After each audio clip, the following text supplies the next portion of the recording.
that these things have been going on now for quite some years, these incidents. But the most important thing, I think, is that teachers in our schools should bring their pupils to this place to explain to them the importance of it, because we are now in a situation where there are many young people who don't even believe in free speech anymore. This is a new development. In the past, many of us in the past used to argue about free speech, and it was quite easy because you had the free speech absolutists and you have people saying, oh yes, I agree with it, but it's got limitations. Now we're having to argue with people who don't even believe in the concept. And unfortunately, like that Google is many and don't Facebook understand the concept. And they haven't been taught the government concept. agents of the COVID dictatorship. It is incredibly important, therefore, that our teachers, if that's possible, bring kids to this place, and that we have to make sure that the younger generation actually realise that free speech is the very basis of the society in which they live. So that's all I'm going to say. Thank you very much, Steve Faulkner, and thank you for inviting me along. A great event. Thank you. Thanks, Peter. So I'm now over to Toby Young, who I know said a few words earlier, but I'm determined to get him up on the ladder as well. So Toby Young.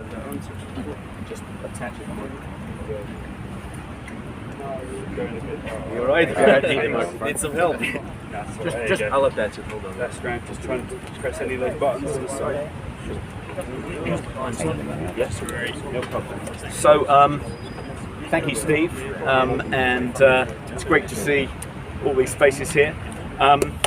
When I was thinking last night about what I was going to say today, Steve invited me last week. I came across a video of Hatun Tash being dragged away from here by the police yesterday. People corrupt videos. When all she was doing was exercising her lawful right to free speech. And the Free Speech Union has written to the Metropolitan Police about arresting Hatun on a previous occasion. We've written to them about why they haven't yet made an arrest, because someone actually stabbed her when she was trying to exercise her lawful right to free speech last year here at Speaker's Corner. And apparently, I've spoken to Hatun, she's here today. She said that one of the things the police said to her by way of explanation for why they had dragged her away yesterday, arrested her, even though charges haven't been pressed, that's usually the modus operandi, is that some of the people in the park yesterday thought that her t-shirt, which depicted one of the Charlie Hebdo cartoons of the Prophet Muhammad, was offensive. That was part of the explanation. So I thought, I mean, I thought it might be worth. She does wear it for that reason. It might be worth reminding everyone. It might be worth reminding everyone of the words. She does wear I think the well-known words of pretend it's not offensive. that the judge said in the famous Redmond Bate v. Department for Public Prosecutions case, which is, and I quote, "Free speech includes not only the inoffensive, but the irritating, the contentious, the eccentric, the heretical, the unwelcome and the provocative, provided it does not tend to provoke violence. Freedom only to speak inoffensively is not worth having," and that's something we should remember. But I wanted to follow up on something Peter said, which is he's absolutely right. Young people aren't nearly as passionate about free speech as they should be. They don't realise why it should be important to them and not just us. And one of the reasons, I think, underpins the reason why Hatun Tash was arrested yesterday. This view that if you allow too much free speech, it endangers historically disadvantaged, vulnerable groups.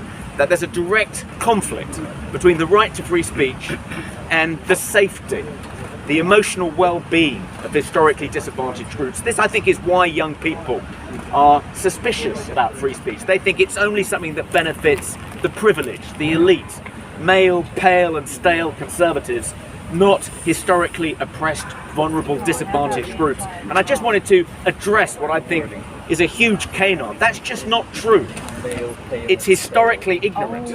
The reason the suffragettes were able to fight for votes for women was because of free speech. The reason the Chartists were able to organise and fight for votes for working They men won their free was because speech. they were exercising their free speech. weren't The reason exercising it, they the gay won rights it in movement in the battles. There 1970s were in physical America battles was here able to to get get them. off the ground. It It was was because of their First Amendment rights. The reason for the Civil Rights Movement, without the First Amendment protections in America defended by the American Civil Liberties Union, the Civil Rights Movement wouldn't have been able to organise, to march, to protest. That's why the leaders of the civil rights movements, including Martin Luther King, were such passionate defenders of free speech.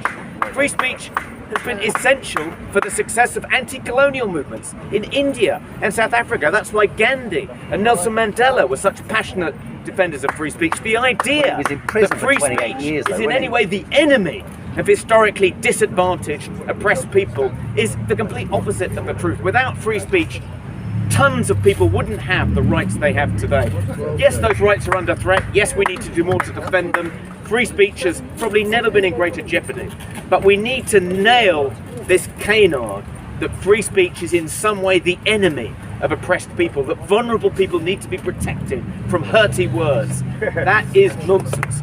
Free speech is the friend of the disadvantaged. Free speech and social justice go hand in hand. They're not in any way. Anyway, thank you for coming, and it's great to be here. I look forward to hearing all you have to say.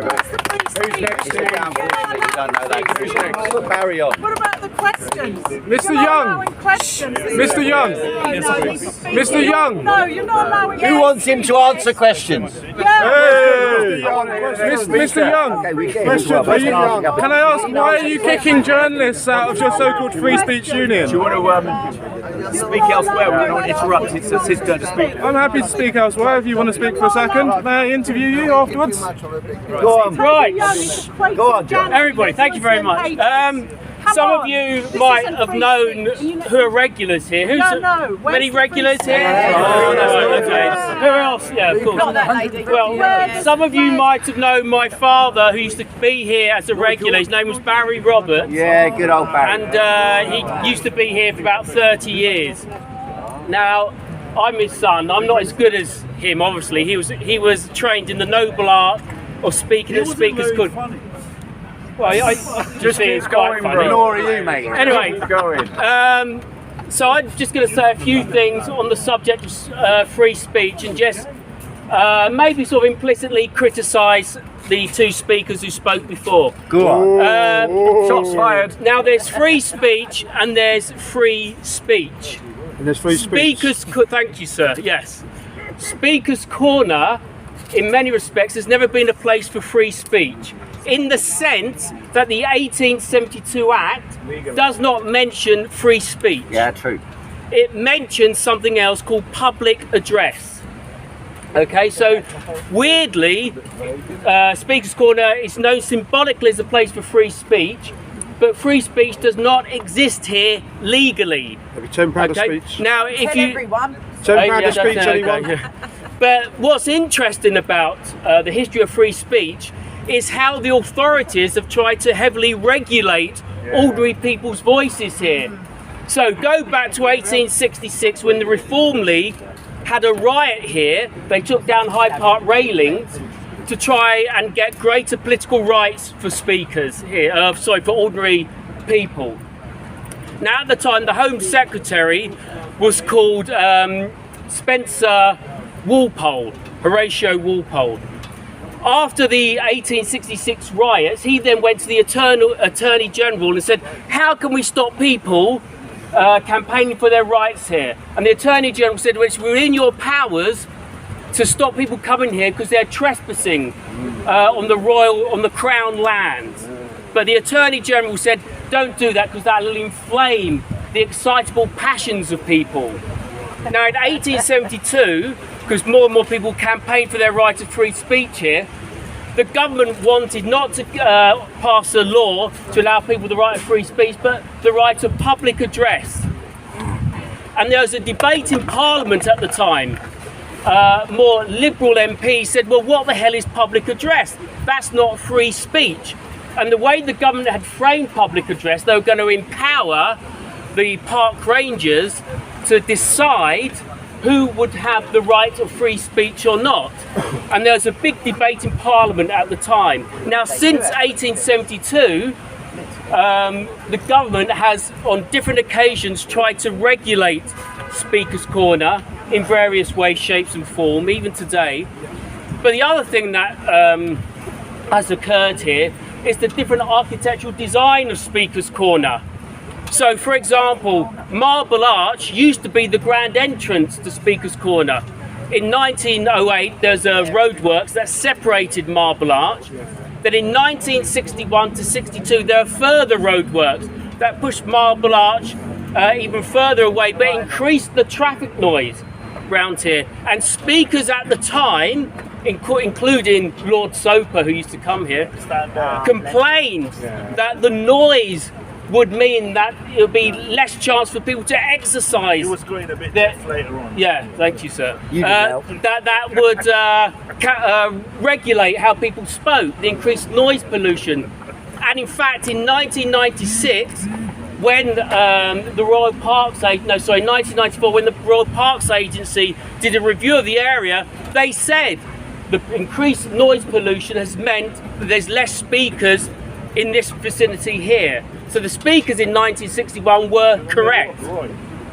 So my point being, you will hear a lot of people say this is a place to celebrate for free speech, but historically the authorities have always regulated people's voices here.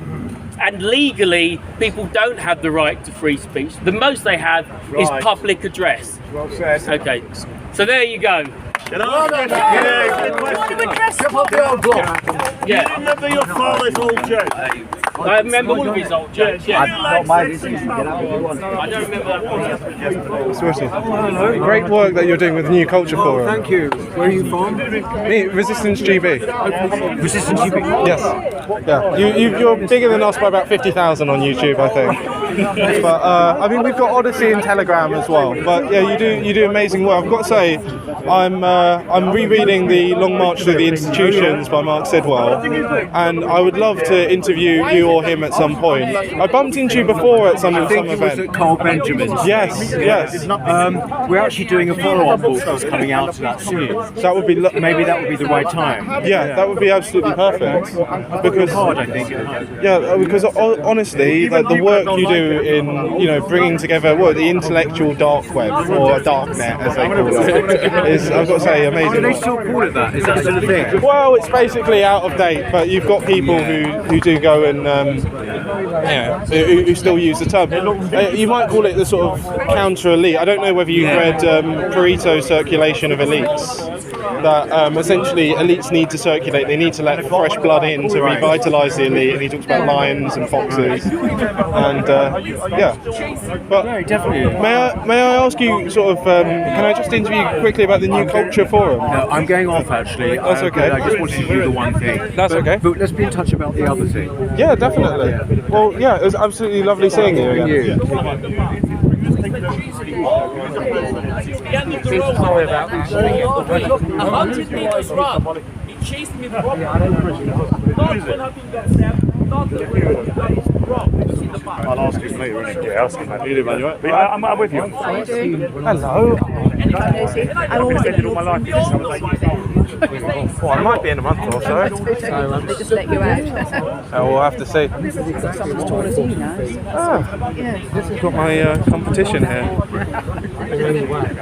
Oh wow, this must be what it's like when people film and they try and film me when they... Well, what they feel like when you appear in front of them, like you.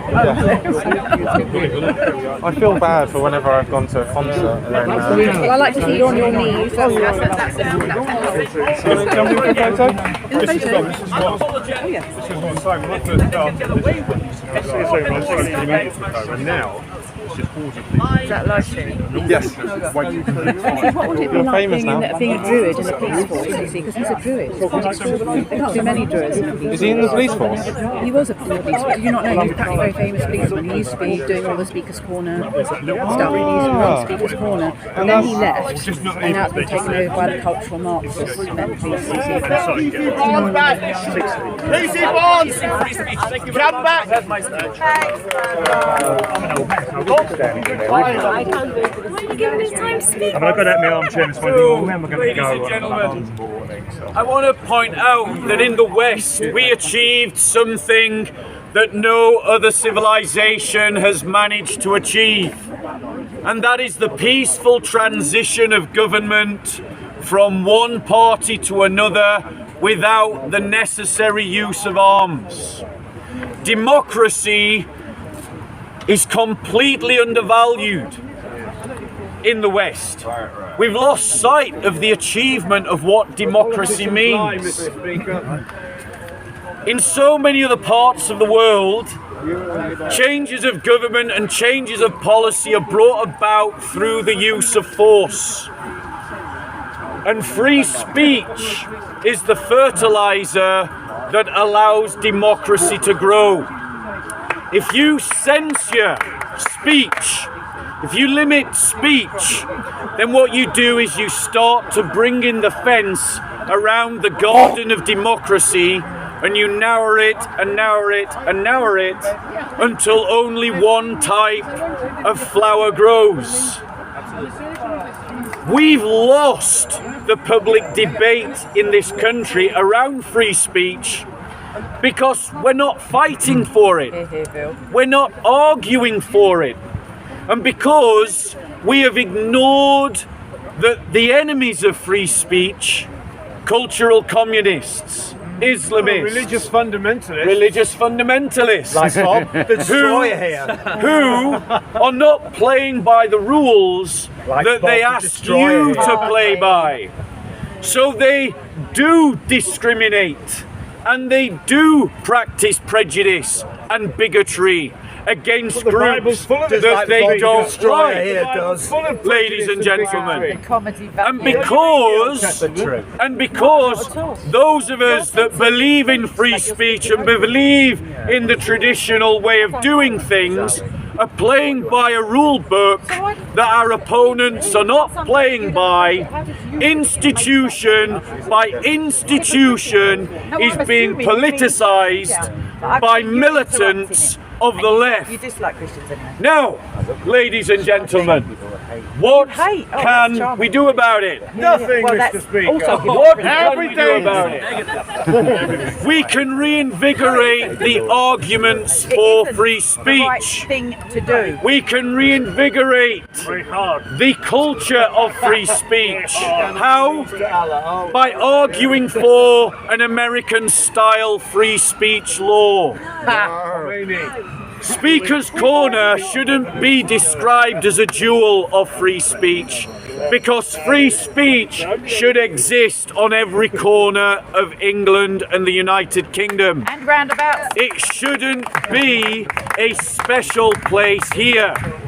But it is, Mr. Speaker. What we have, ladies and gentlemen, is an absence of militancy from those who want to see free speech, an absence of strategy, an absence When they tried to ban us, of why were you reluctant to come? ability Why were you to reluctant speak to come out. and defend us? So what can we do? We can organise politically, we can organise culturally. You can take Speaker's Corner to all the other Speaker's Corners that exist in the United Kingdom. There's Speaker's Corners in Bristol. There's Speaker's Corners in Sheffield. Free speech, if it is simply undefended, will continue to be eroded. In the lockdown, you didn't come. You've got to defend it, and you've got to defend it not just by talking about it, but through political activism. The police in the corner, I'm nearly finished. The police in the corner are following the easy road, the path of least resistance.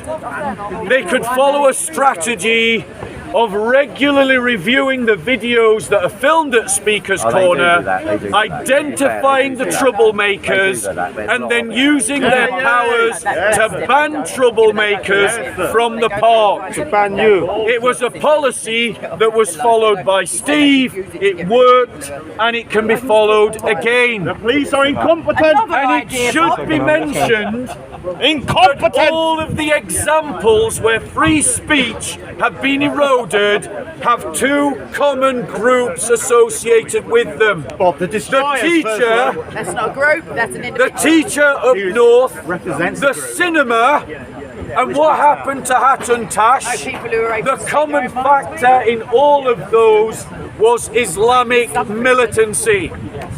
And the common factor in the erosion and the cowering to Islamic militancy and the justification and defence of it is the militant left.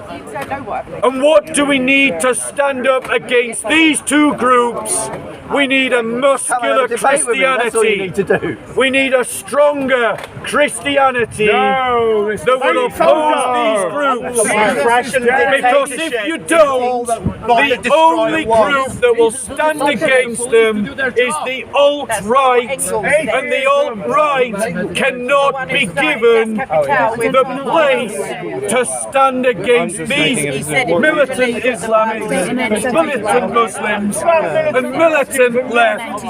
Because if you surrender the debate to these two groups, there will be no guidance to virtue. Any questions? I'll be over there. I'll be over there. Views on survey. Oh, Mr. Young, I wanted to ask why are you kicking out journalists? I don't know what you're talking about, but if you want to have a private chat, Well, you personally emailed me, like, you know, I'm from Resistance GB, co-editor-in-chief. You know, I paid money, I signed up to your organisation. I believe in Coleshill, William Coleshill. Right, but we said, do you want to appeal this? Do you want to talk about it? And you never responded. I did respond. I said, look, I said it was ridiculous. Like, you did the same thing twice. I went and I asked public interest questions to a politician.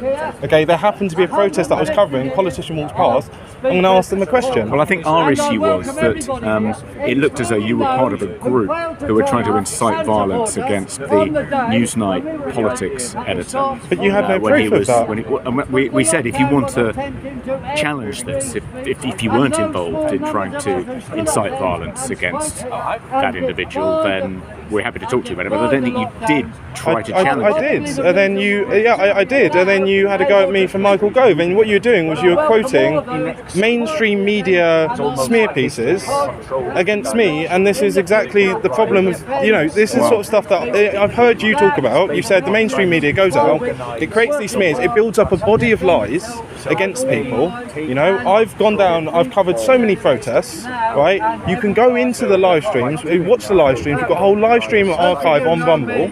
You can see all of the evidence of the whole day of me going round, and then apparently I'm an organiser. Why? Because I'm showing people exactly what's going on at these protests, and they're painting me constantly again and again and again because they don't like people doing journalism. I think the difficulty in what you were doing that we had is that we will defend everyone's free speech, provided they don't try and use that free speech to incite violence. And it looked on the face of it when you were identifying, was it Nick Watt, sort of shouting, and you were sort of first on the scene, and then this mob of people followed you, and it looked as though you were maybe not instigating the mobbing of that individual, but were in part responsible for it. You'd identified him, you'd run over there, you'd sort of shoved your camera in his face, everyone else then started to surround him, and it looked as though he felt really intimidated and afraid. And, you know, we'll defend everyone's right to free speech, but if it involves intimidating and frightening people because you disagree with them, then we won't defend that. That's to trample on their free speech. Where is your evidence apart from me being in a noisy protest? I'm narrating to the camera and I say, oh look, Toby Young, or I go, oh, BBC, that's a BBC guy. The same thing happened with Michael Gove. It looked as though you were one of the people who had effectively kind of led a group of angry protesters to kind of confront him in the street. I tend to stay at the front of protests because you get the best signal there. Also, you get to see any new developments of where the protest is going. If you think there's been a miscarriage of justice and we've ascribed responsibility for something which wasn't in fact your fault, then there's a huge body of evidence, and I just don't feel, I've said you can look at our body of work, and this has happened again and again, and the fact that you're citing mainstream media smear pieces, that concerns me. And in the terms, it was based on the video footage that we watched. Yeah, but did you watch the entire live stream? Did you? Yeah, no, appeal, and we'll have a look at it. Okay, I'll send you an email, Mr. Young, then. I look forward to your response. Propaganda, they'll claim it's too hot. I say, take to the beach. If we have a climate lockdown in the UK, take to the beach. Take to the beach. Take to the beach. Take to the beach. And I repeat, it's with great sadness I note what my brother has done, and I challenge him to the debate. And I just want to say one thing at the end. This is now a summer of discontent for the great struggle against the World Economic Forum, which wants to impose a new world government, and it's doing it by stealth, starting with the World Health Organization, which is actually an arm of world government in waiting. That is what it is. And we have to leave the WHO and in fact smash the World Economic Forum. The World Economic Forum must be destroyed. And specifically this summer we've got to break this propaganda movement, which is the basis of the religion of the World Economic Forum, namely the climate con. So we've got this campaign to march for CO2. And on July the 23rd, XR will be marching against CO2. We'll be here marching for CO2. We've got to break them and break the fake Labour servile left, along with Starmer and all the nonsense they propagate. Are you also going to go and the next step, Saudi embassy? The next thing in the autumn is that we will break the ULEZ extension zone. That is the ultra-low emission extension zone, which rides on the back of the climate con. There'll be a big court case and struggle there because thousands of people have been refusing to pay. I've got a stack of papers from ULEZ that high. So, together, citizens, we can win, but free speech is totally fundamental to it all. And the watchword I would say, or watchwords, is resist, defy, do not comply. Resist, defy, do not comply. Resist, defy, do not comply. Sounds like Diana Thank Ross. you. 2 hours later, thank you. Thank you. Steve, are you umpire then? May I? Your own ladder. Oh, I need to go get a ladder. You swore you wouldn't.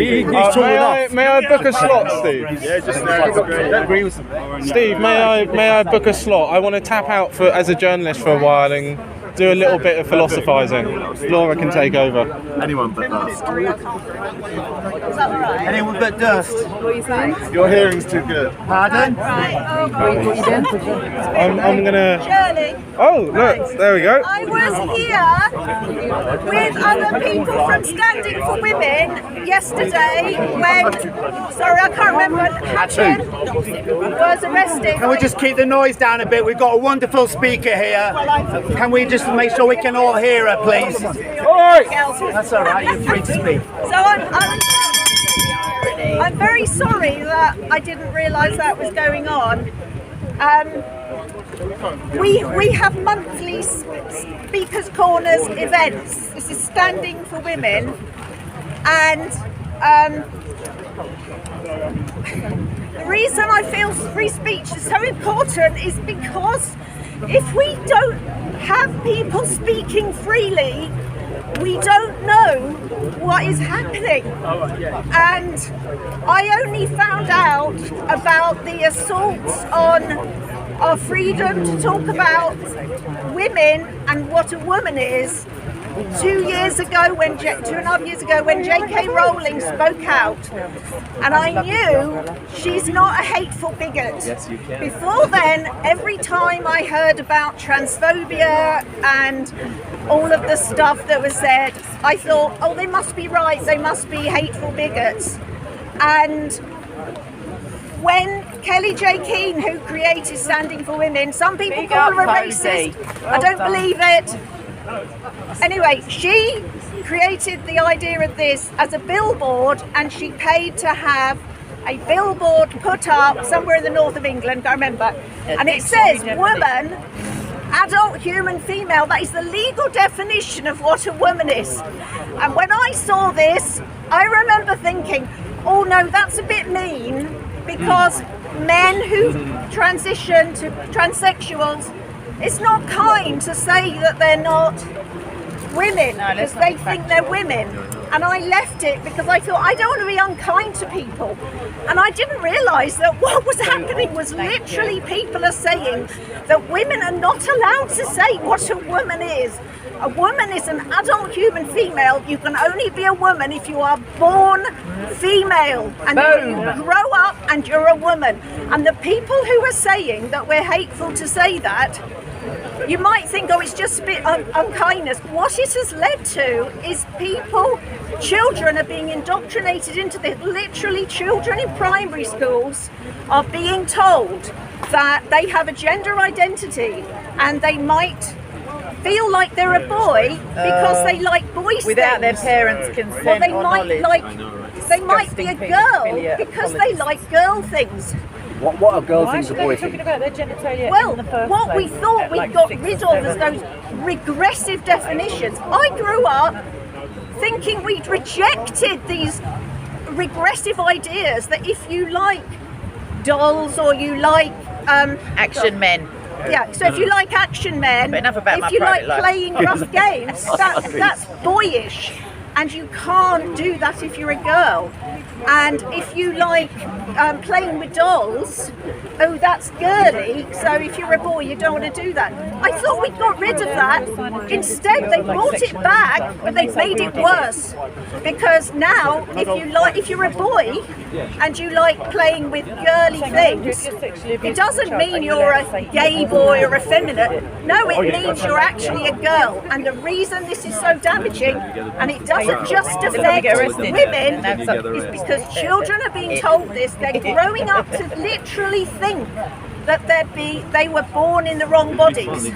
And the reason this matters... They're being mutilated and sterilised. The reason this matters is that they're being told that the answer to their problem of feeling that they're in the wrong body is that they can take hormones which will stop their bodies going through puberty. And I believed this nonsense. I thought, oh yes, that's kind, because how awful to be in a wrong body and to go through puberty and you're trapped.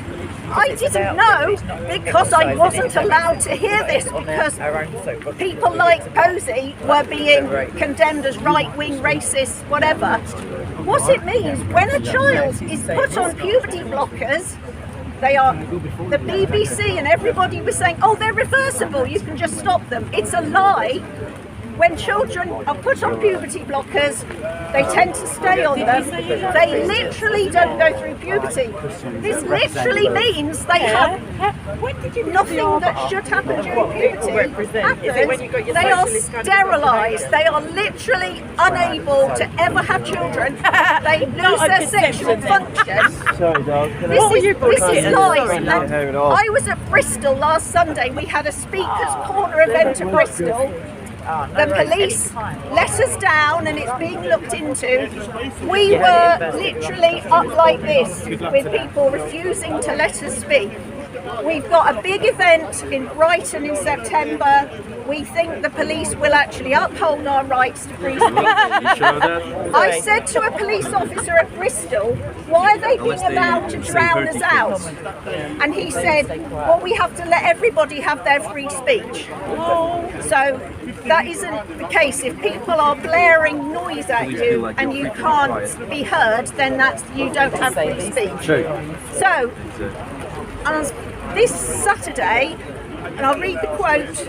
I'll shut up because I know I'm going on. Can I just ask you something? Yeah, can I just read this quote? Right. On Saturday, a lesbian feminist who has been fighting against violence against women for like 40 years had booked a library to do an event to speak to young women about how they can, be confident and not feel oppressed by male violence. And I'm sorry, I know most of you are men, but I'm sure you're not violent.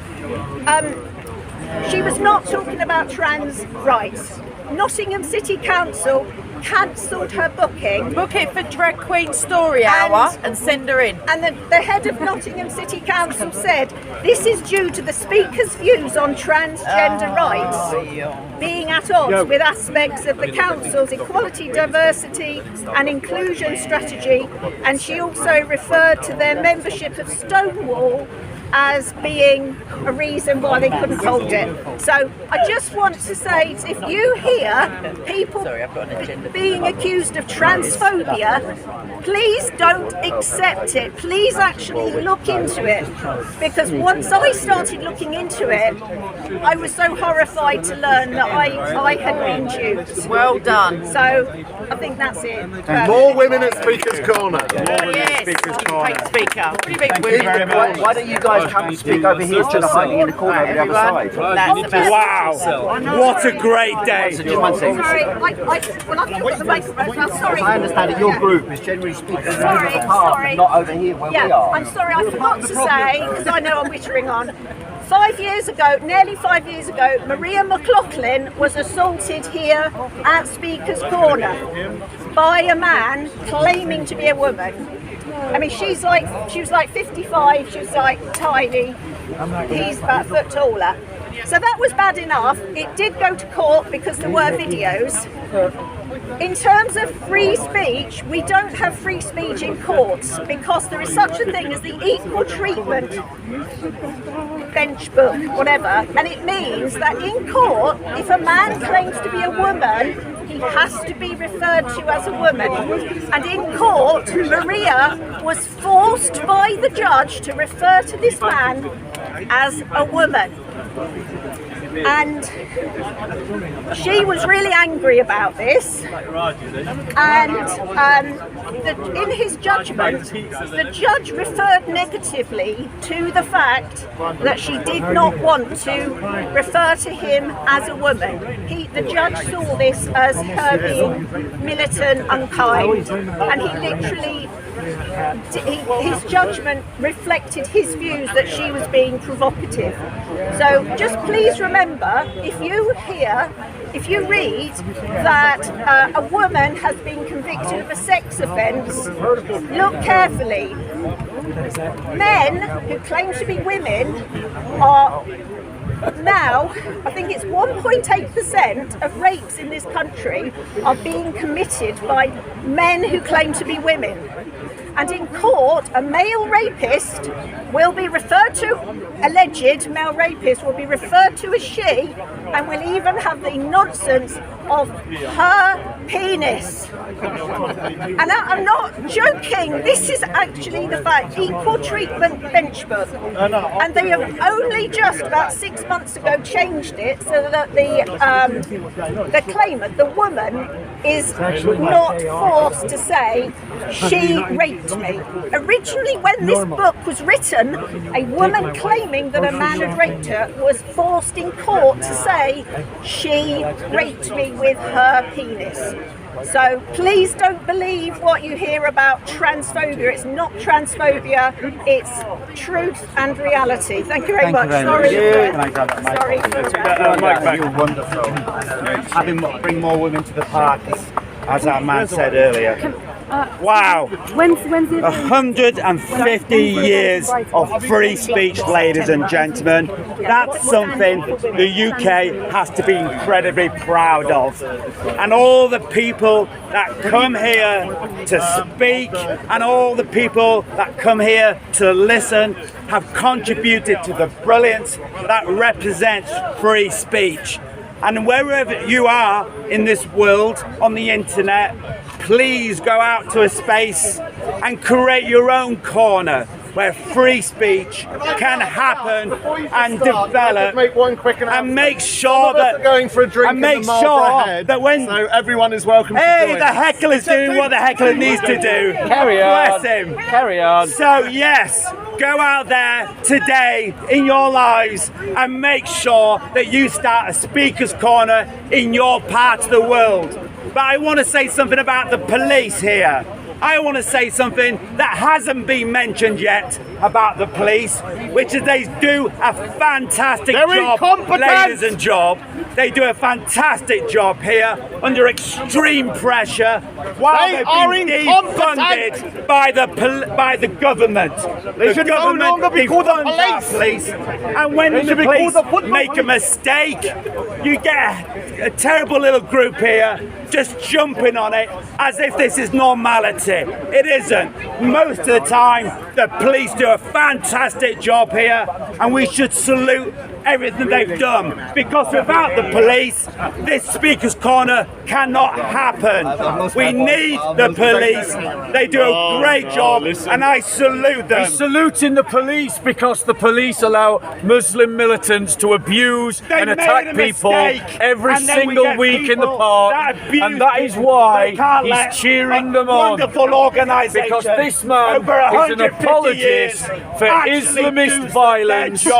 He celebrated an attack against Hatton. Ladies and gentlemen, He justified an attack against Hatton. Steve, who has organised this event, who is Tommy Robinson's lieutenant, who's Tommy Robinson's lieutenant, and he's pseudo is Steve's hero, beats up police officers, and he, pseudo Steve, has come to this park not to celebrate free speech, How is he a pseudo but to atheist? repress people Does he believe in does God? not agree with. Is he a pseudo Our atheist? host has come to this park from the last 20 years to repress free speech in this park.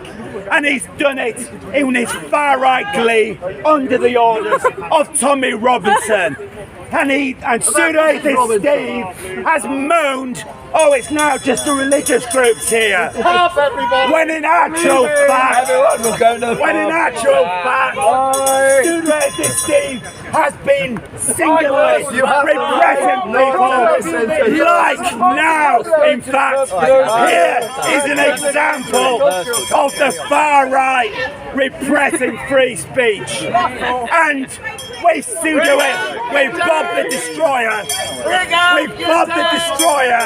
Every time he says the word Muslim, will you put the word Jew on top of that and then listen to how Bob the Destroyer really speaks in this park? So remember that. Every time you hear Bob the Destroyer say Muslim, put the word Jew and see how disgusting Bob the Destroyer truly is in this park. And I want to say just one more thing. Kyle, one of the great speakers in this park, couldn't make it today, but if he could, he would be here and to speak about how he has contributed also. So come to Speaker's Corner, listen to all the views, and especially come to listen to Kyle, because he's one of the great speakers in this park. And I'd like to hand it over to our next speaker. Thank you very much for your time. My name is Dust. I come with a 2-year guarantee not to rust. A warning. And I thank you very much. And you just saw a great example of repression of free speech just then on all your videos. You already know. Thank you. Who's going to speak next? Independent. Right, so it's me and my boyfriend. Before you weren't even here. It absolutely blew my mind. It was one of the reasons. Yeah, that was I'm weird. sorry, Steve asked. I have to go as well. I know. You don't. Go on, make it short. Make it about speaking. And I think Hyde You want to speak for me? This is why Speakers Corner exists, not so that you can speak for me. So you still want to? Now he wants to tell me not to argue about it. No, I thought I was next, so I gave him the privilege to go on. I apologise. Anyway, listen. Speaker's Corner should be about respect, right? It should be about listening listening to other people's views, even if you don't like them. My friend who just got up here disagree with a lot of what you said, but I don't disagree with you as a person. I agree with you about the police. I like the police. Thank you. I like the police, and I think they don't get paid enough for their job of risking their lives. But listen, we all need and desire respect in our lives. That's the bottom line, and that's what Speaker's Corner existed for from the beginning, when the government was not only persecuting but hanging people on that tree over there. You have to do it again. By the thousands for treason, for speaking things that they didn't like. So, because I'm before you or after you, what does it matter? We need to respect one another and understand what true respect is, right? Now, for me, respect comes from inside. I know God respects me as a person. I know God created me as a person. So it doesn't matter what anybody else says about me. What matters for me is what God thinks of me. And I know He loves me. And I know He wants us to love one another. But how do you get that to happen? Right? How do you make someone love you? Impossible. If you made someone to love you, it'd be fake love. And that's what we fight against, all this artificial. Religion, a lot of times, is fake love. Because it's made up. It's on the outside, it's not on the inside. So, we can respect one another and agree to disagree, can't we? Isn't that what Speaker's Corner should be about? When we try to shout someone down for speaking, when we want it to go back to a respect to say, Mr. Speaker, I was here 29 years ago. First started preaching here. 29 years ago. And it was, Mr. Speaker, I have something to say. Respect, right? But you want that to go back to that today? I don't think so. It's not in people to have that kind of respect. So how do you expect people to treat you at a certain way which you feel is right? You know why you can't? Because everybody thinks they have a right today. Everybody's got their own right. Right. No, I'm right. So nobody's wrong. Instead of respect. And the greatest respect is that God sent His Son to die for our sins, to show us, to demonstrate His love for us. That if we accept Him as our Savior, it will become something within, not something without. So, thank you. That's all I wanted to say. But I do love Speaker's Corner. I love the opportunity. Listen, when I get shouted down, probably more than most of you, because of what I'm saying, when I get shouted down, listen, I got to go with the flow. It doesn't bother me, because I know what I'm saying is above and beyond that, and I respect even my persecutors. So it's going to get worse. We have to adapt. Not let's get certain speakers in here so that everything will be better. It's respect from within. If you respect people, guess what's going to happen? They're going to respect you. And if not right away, eventually. So God's grace to you. Thank you. There you go, my friend. No, to the back here. Yeah. Am I after you, Hyde, or is it somebody else before that? No, I go. That's cool. I'll go last because I was here. Careful with the press. You need to keep that. I have to go last part. Here, isn't it? I've been speaking in Speaker's Corner since the 150 years. December 1985, and I came here and spoke just before going to France for a big protest movement there, and then I came back and started speaking here on a regular basis, pretty much every week for 37 years now, apart from when I was abroad. And one of the things I want to focus on is the people of Speaker's Corner, and then I want to talk about the campaign over the last 2 years to defend Speaker's Corner against state aggression and violence. which was used systematically against us over the last 2 years.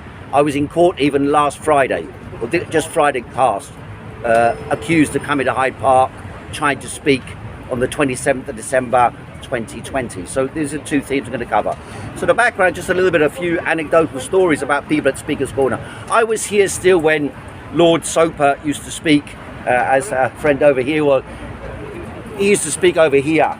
And he had a tremendous oratorical style. He was almost like Shakespearean in his language. He had enormous vocabulary, an enormous ability to suddenly, it's almost like moments of epiphany. When someone's speaking, they say something and it suddenly holds the whole crowd. And there was a time here, I think it was his 90th birthday, where he came and spoke here, and there were literally 500 or 600 people gathered in this part of the park listening to him give his oration.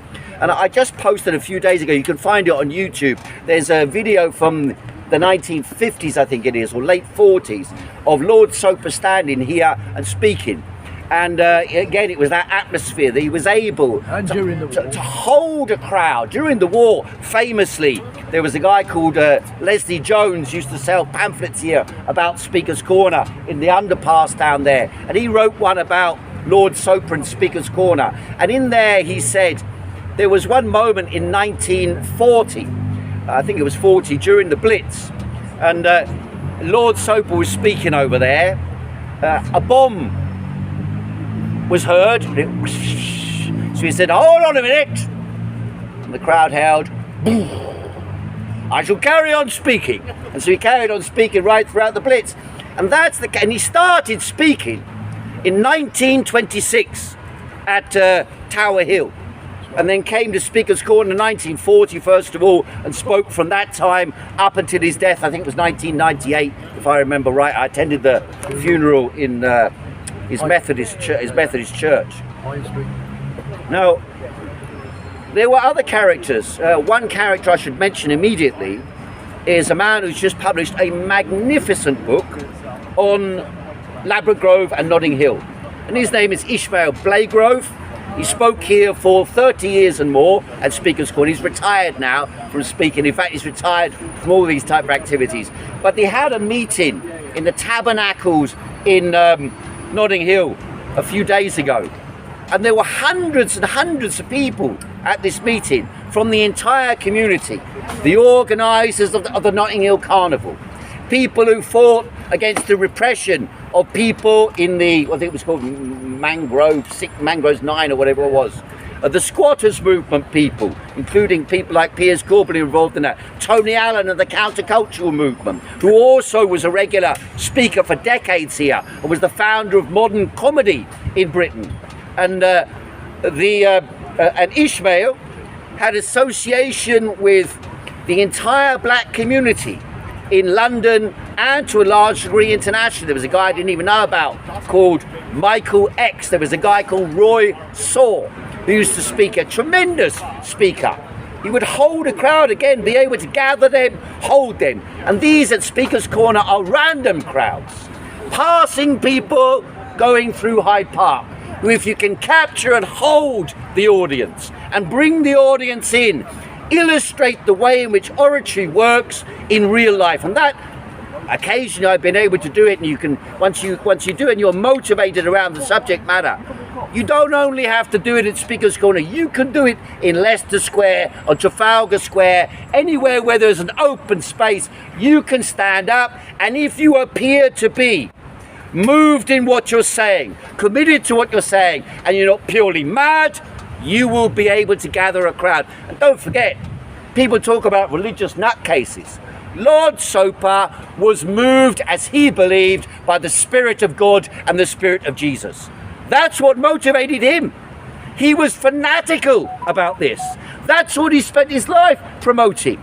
And he believed that actually social justice and struggles to improve the rights of the people were an expression of the will of God. And he was an agent in that respect, temporarily on earth, fighting for those ideals. Was a socialist. And he believed that Jesus, I remember hearing once, and there was a Ford workers' strike.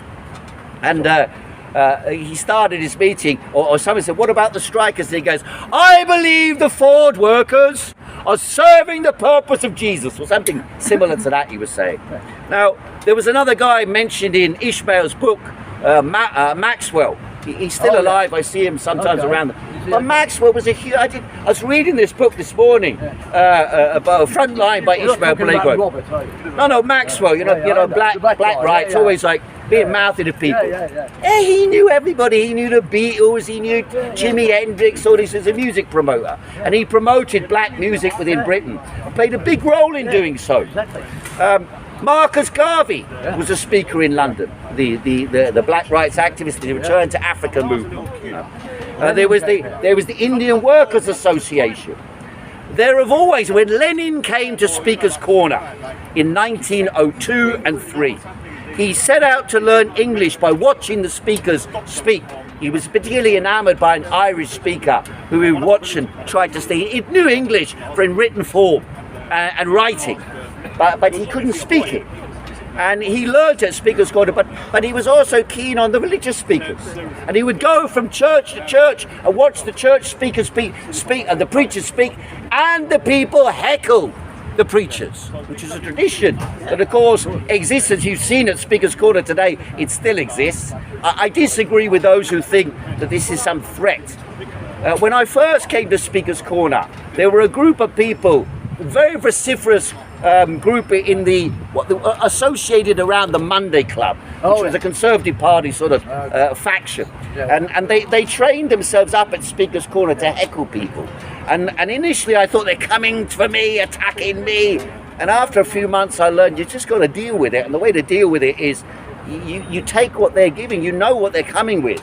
You learn their lines and you repeat them back, and people started there. First of all, they used to say to me, are you a double act? Like me and Toad, there was a guy called Toad, you know. Are you a double act, they said to me, or Matthew Palmer, you know, and they say, are you a double act? And you had to like bite the bullet, tolerate these people being there. They hated you, you hated them, but somehow as long as you held the thing together, you could still get your ideas across, still get your views across, still get your message across, and come back and feel confident the next week as well. And the Socialist Party the Socialist Party of Great Britain had a guy called Harry, who used to speak here, and he was in Moscow in 1921 and saw Lenin and Trotsky at the, I think it was the Communist International Congress. He was in the Youth League then, I believe it was. And then he joined this Socialist Party of Great Britain, who did didactic work. He was a tremendous didactic speaker on the basic principles of philosophy and economics of Marxism. Now, you don't have to like what someone says, but Speaker's Corner, as Leslie Jones used to say, is the university of the people. And it allowed people to come to Speaker's Corner who have no knowledge. People who we used to call them tramps, now they call them homeless. Tramps used to come up here and they would stand next to multi-millionaires and argue about communism or Christianity or Islam. And so that was the tradition which I've experienced over the decades at Speaker's Corner. Unfortunately for me, I was involved in a couple of Marxist groups. They all seemed to kick me out. And now they condemn me as a right-winger. So I'm a little bit weary about the labels people have used, because over the last couple of years, people have accused me, I'm in association with Wilsey. I'm in association with the right wing, and so on. Why? Because we were opposing the single greatest act of international tyranny in history. The imposition of lockdowns and coronavirus dictatorships across the entire world on a lockstep basis, which appeared to us here in Hyde Park as the attempts by police and the de facto reality of the police closing down Hyde Park on and off for 2 years and arresting those of us who, there were times when we just walked into the park and people were arrested just for walking into the park. And it wasn't anybody walking to the park, it was anybody entering the park who was a known face at Speaker's Corner. And the reason we were able to defeat them was because at the end of 3 anti-lockdown protests, we gathered here at Hyde Park. We agitated for people to defend Hyde Park. One occasion, the police were forced out in this direction. Another occasion, the police in open fields, just like in the 1850s, they had lined up about 150 police, making charges at us with their batons flying, grabbing small women, in particular small women, forcing them to the floor, handcuffing them, dragging them away, and we pushed them back out of the park on that occasion. The final occasion was last year on, I think it was the 24th of April. We came to Hyde Park and we drove them out, and there was a band playing here, Jam for Freedom. The police decided to close down the event here, and we drove them out of Hyde Park. First they came storming in. I remember Laura here, seeing the picture, turned around, pushed her bum against them, forced them back like that. And everyone was going, get out of the park, get out of the park.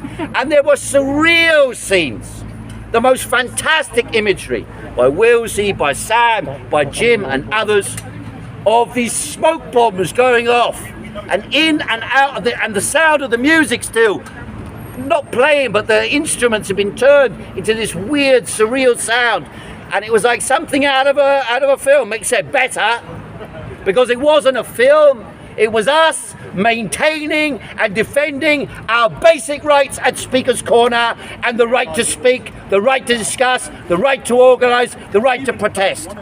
Those moments last year were seminal moments in the fate of freedom of speech and the right to demonstrate in Britain. And unfortunately, those on the left who refuse to attend will forever be condemned for their lack of willingness to stand up for the rights of the people. These are the ways we achieved our rights here. They will be in future the ways we maintain our rights. And there are many new conflicts coming. Long live Speaker's Corner, ladies and gentlemen. There we go. Right, if you want to take over. Oh. We're going on. Oh, sorry. Is it working? Yeah, it should be fine. You can put it far down like here. Right. We're going to divert back to another topic. Right. So, what's your name and where do you come from? Me. I'm sure half of you know me. My name's Wilsey. I come from North London. And I'd like to just say before I start that for this speech I am tapping out as a journalist. Laura has tapped in, and Laura is taking over for the moment now. Now I want to speak. So I've taken off my journalist hats. 150 years ago marks a great time in British history. When the government of Queen Victoria decided that it wanted to infringe upon the right of free speech of the English people fought back. As we've heard from speakers here, they tore up the railings of this park. They fought pitched battles with police, and they fought for their right to free speech, their blood right, their birthright. They did not simply wait to put a mark on a piece of paper. They took what was theirs by right. They had the courage to claim what they were owed.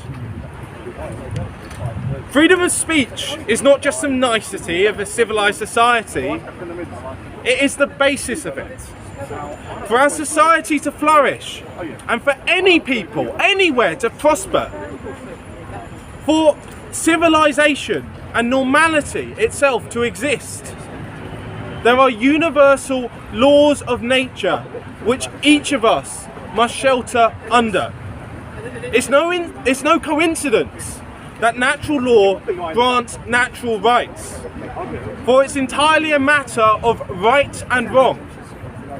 Whether to respect your fellow man and to withhold from using violence against him, or whether to treat him as prey. Such rights include the right to speak freely, the right to associate freely or disassociate, to have your privacy, the right to trade and do enterprise, to make something and sell it freely without imposition, to defend yourself and those you care about, and from that our right to bear arms by which to defend ourselves, to put us on a level playing field against any aggressors. Such rights to life, to liberty and property are no great ask. To simply be left alone, for those around you simply not to attack you, and to forsake any unprovoked violence. Yet, where do we stand now in relation to those rights? We now live in a country where people are being locked up in a cell, where people are being taken away from their friends, from their family, from their employment, for speaking. We now live in a country which systematically robs people of their bodily integrity, which coerces them into medical treatments. Or let's talk about the widespread genital mutilation of young boys, which I've got to admire some of the activists here for speaking about. This is the only place in the country you'll hear about it. It's widespread. Tens of thousands a year. We now live in a country where peaceful protest is violently crushed, as Dr. Koo has talked about, and the pitched battles fought over there, just to go outside your house. We now live in a country where people are locked up for owning herbs, for deciding to take the drugs that they choose as adults of their own free volition to take. We are robbed of sovereignty over our own consciousness, that we cannot take what drugs we choose to amend our own experience, where despite there being no victim and therefore no crime, these people are treated as criminals. And yet how many millions of people in this country smoke weed, or pop a pill, or snort a line of coke? Well, we know all of those lot in Parliament are doing it, don't we? But I guess it's one rule for them and another rule for us. We now live in a country where the state covers up the systematic rape of children. When they published their report into the rape gangs in Telford and Rotherham, which, by the way, the police were complicit in, the local council were complicit in, the social workers were complicit in, the government decided that the British public shouldn't know all of the information. They shouldn't know the background of the perpetrators. Well, why not? This is a report paid for with our money, yet the government's telling us that we can't see it. We now live in a country where the government takes closer to half of every pound earned, where they rob from each and every one of us through our pay packets. We now live in a country where courts care more about what's said in the media than they do about matters of law. I remember when I started Resistance GB, the first thing I did was I went to report on the Simon Dolan case.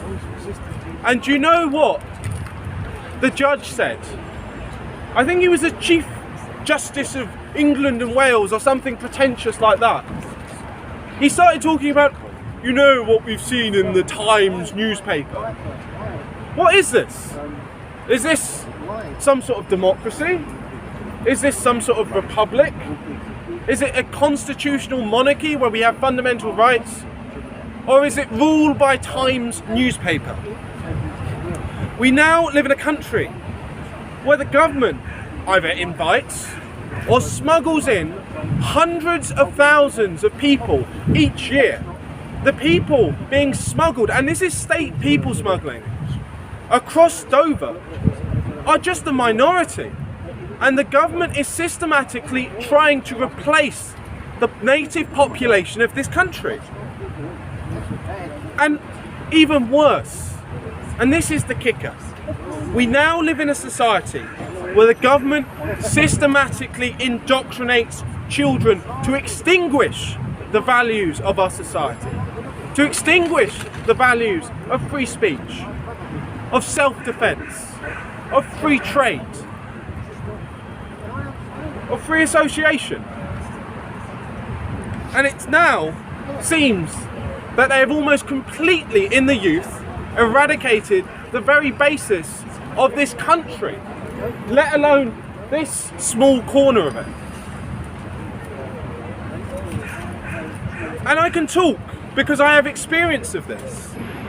When I was a teaching assistant, when I worked in the state system in education, do you know how few children could even tell you where Wales was or whether it was part of the United Kingdom? I remember I once taught a year 5 class, these are children 10 or 11, and half the kids couldn't spell England. Half the kids couldn't spell England. And you might say, oh, well maybe this is some sort of misguided attempt at, trying to do their jobs but failing. I can tell you they don't give a toss for any of these children. There was this one time I was working with a young lad and he had some mental health conditions, some special educational needs as we call them. And he was about 7 years old. And he used to run out the classroom and they said, no, you can't stop him from running out the classroom, just follow him round, just watch. I'm like, okay, and if he gets into trouble, I guess I'll step in. And they sort of go, oh. A year 6 boy had climbed onto the roof of the bike sheds and below it was paved concrete. They were happy for this year 6 boy, maybe he was, 12 years old or something like that, to be up this high. And bear in mind I'm on a step ladder, so it's that high. And then this 7-year-old decided he wanted to do the same thing. Now I'm not sure whether any of you have seen a 7-year-old, but they regularly run into things at different points and they trip over and they fall over, they have bumps and scrapes and whatnot. This 7-year-old started climbing up these bike sheds to be this high up, concrete slabs underneath. What did I do? I went, what? No. Picked him up, put him down. I then got called into the headmistress's office and told that the school had a no-touch policy. Well, I've simply responded that the school had a dead child policy. And then they sacked me. You should have said you had a duty of care. Well, this is the thing. The schools want to talk on and carp on about safeguarding. We've got to safeguard the children. From what? Falling down and smashing their skulls on a patch of concrete? Well, no, of course, that's not important. No, the thing we've got to safeguard the children from is their own history, their own culture, values that will teach them to respect others. That's what this mal-education system is about. It's not an education system. They do it at Eton. It's indoctrination. They do it at Eton. And what we've seen is we've seen a long march through the institutions. We've seen the complete takeover of all of the British institutions by a radical, zealous, neo-communist element. This is best put by Professor or Doctor, now I think it is, David Starkey. When he talked about his time on the teacher training board. It took him a very long time to get in. And when he got in, he found that every single person on there was a communist. All of the people training the people who are meant to educate your children, your brothers, sisters, cousins, are communists. They are totalitarians. They want to wipe out, stomp out any form of dissent, to teach them to live in fear and hatred of themselves, and not to respect others, but to use violence against others. And this is, it's fundamentally dangerous. I mean, there's a series of books that I'd recommend to you. I was really happy to see Peter Whittle here, who helped sponsor the Long March Through the Institutions. I want to mention Mark Sidwell and his work on that. I want to talk about Dr. Sean Gabb and his work Radical Coup. And I want to talk about Lord Hewitt, who's talked about the replacement of votes in Parliament with just diktats issued by secretaries of state, where putting a tick in a box doesn't really do anything. It no longer matters, does it? Let's be honest. The electoral system's bankrupt. Do we really change anything? And we've also been conned, I want to say, into this idea, and this is what's being taught to the kids, and maybe it was taught to many of you, that the only thing that matters is votes. Well, if I had the choice between having a vote and having my rights, I choose rights. I choose my right to speak. I choose my right to live my life. I choose my right to do what I wish with my money, to associate freely and be uninterrupted. What's the point in being given a piece of paper that I put a tick on and changes precisely nothing, and which somehow legitimizes this corrupt government? There are limits within which government must abide. There are limits on this tyranny of the majority, and it must be stopped. I mean, really, what's the point in speaking here? When I've talked about all of this, when I've talked about the complete erosion of all of our culture, even Toby Young mentioned it. I'm here. What's the point? What's the point on holding a piece of ground that's going to be swept away by the incoming tide? As one of the prior speakers said, free speech is not just when it's comfortable, not just when it's easy, but it's at the margins. It's when you're being offensive. It's when you're saying something that needs saying, that needs to be said because no one else is saying it. So what do we have to do? We don't just need to defend Speaker's Corner. We need to defend every single inch of this country. We must defend every inch of Britain for free speech. Speaker's Corner should not simply be here, but it should be everywhere. And we can't rest on our laurels. We can't sit back on Twitter like, the Toby Youngs of this world. We can't have our free speech union, but then kick out journalists when they ask public interest questions to politicians. And we can't continue condemning people and failing to defend them just because we disagree with what they say. We must stand up and we must fight. And frankly, not enough people bear scars on their wrists. How many people got up here and spoke when the government said, don't do it? When Metropolitan Police and TSG thugs were beating the crap out of us, how many people got up here and said no? Because I can tell you, if enough people stand up and say no, if enough people do not merely wait to be given what is theirs by blood and birthright, but simply claim it, then there is nothing that this corrupt and criminal government can do. So we must fight, and we must also remember to return to our traditions. We must remember that there's no point in speaking into a vacuum whilst your children are being brainwashed.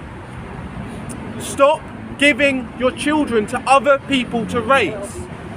150 years ago, if you were a carpenter, then your son would be trained as a carpenter. You would be his teacher. Or maybe your brother would be his teacher. Or maybe your best friend and next door neighbour would be his teacher. The idea that we should give our children to strangers we don't know to raise them. I mean, really, how long do you actually get with your children? How long? Not enough. What? You see them for an hour in the morning, which is more like 10 minutes over breakfast where you're telling them to eat their Cheerios. And they come back home, they're watching telly, maybe you try and spend half an hour with them and then you're telling them to go to bed. Who's spending more time with your children? Television. You? Hollywood? Or these indoctrinators in the government? Who's raising your children? We can all stand here and pontificate as much as we like. We can stand here and talk, or we can actually choose to embody the change that we want. So it's important, yeah, we've got to defend Speaker's Corner, but we've got to defend the whole of England. And we've got to make sure there's a new generation to take up the cause. Because at some point, we're all going to be gone. Some of us sooner than others. And frankly, as one of the people with the fewest grey hairs around here, I don't want to be left as the last guy standing. I'm not having it. I'm not having it. You need to take up the calls, and you need to fight, and you need to pass on the calls. Well done. And you need to be willing to risk everything. Not just speak and say, oh, I care about free speech, oh, I'm going to put out a tweet when it's convenient. You either believe in free speech or you don't. And the reason I'm here is because my great-grandfather, this was his favourite place in the entire country. And he went through a world war so that I could have freedom. Ask yourselves, if millions of people went through a world war, if millions of people died so you could simply speak, what is not worth doing to defend that which has been passed on to you? Thank you very much. Thanks very much, Will. Any hecklers? No. The last one. Oh, come on. Come on. They all went to the pub. You've ruined all the fun. They all went to the pub. Sorry, all the Will. hecklers went. This is rubbish. Well, that's dragging All on. right, fine. You got Sunday for that. Okay, I'll keep this short. Obviously, I came last, so I'm gonna have to go last. Like I normally come last. So I do want to say that. Okay, you got one other dude. So I want to say that, you know, when it comes to Speakers Corner, a lot of people don't realise I used to come here regularly from 2017 until 2020. Named by Raj, Speakers Corner, infamous in the streets of Speakers Corner, unfortunately. For me, I didn't know about Speakers Corner until around 2015. I did watch a movie called Omen 3 once, and Damien was walking through here, and they had the evangelical Christians predicting that the Antichrist was going to come, and I think that was an omen there. And so, so I saw it, but I didn't realise it was Speakers Corner. It was only till 2015 I started watching. I was like, wow, this place is like such an amazing place. And I've lived in London my whole life, and you know, I've never really come down or even knew about it apart from that movie. So when I come down in 2017, yeah, I kind of got the Speakers Corner's bug. And there's a lot of things that I love about Speakers Corner. Some of the best people I've met, some of the most interesting conversations, some of the most controversial things I've spoken about. And I've learned a lot as well. But I have to say, while I say the good stuff, I'm going to have to say the bad stuff as well, because Speakers Corner is going downhill. If we cherish free speech in this country, one place that, you know, should be allowed to kind of like retain it is gonna be here. This is like a barometer of how strong free speech is. Now, you saw earlier with Dust. I don't like Dust. Dust, you're an annoying little prick here, no offense to you, yeah? But he has a right to talk. And also, what was shown today is people have a right to walk off, right? So you're walking into a place that you know that's going to offend you, and you stand there being offended and then cry like a little bitch, and then you run around crying. You saw what Steve did. He didn't like what Dust was saying. He didn't attack him, he walked off. Yeah, that is one way to deal with it. You going into this place and getting upset, yeah, is absolutely insane.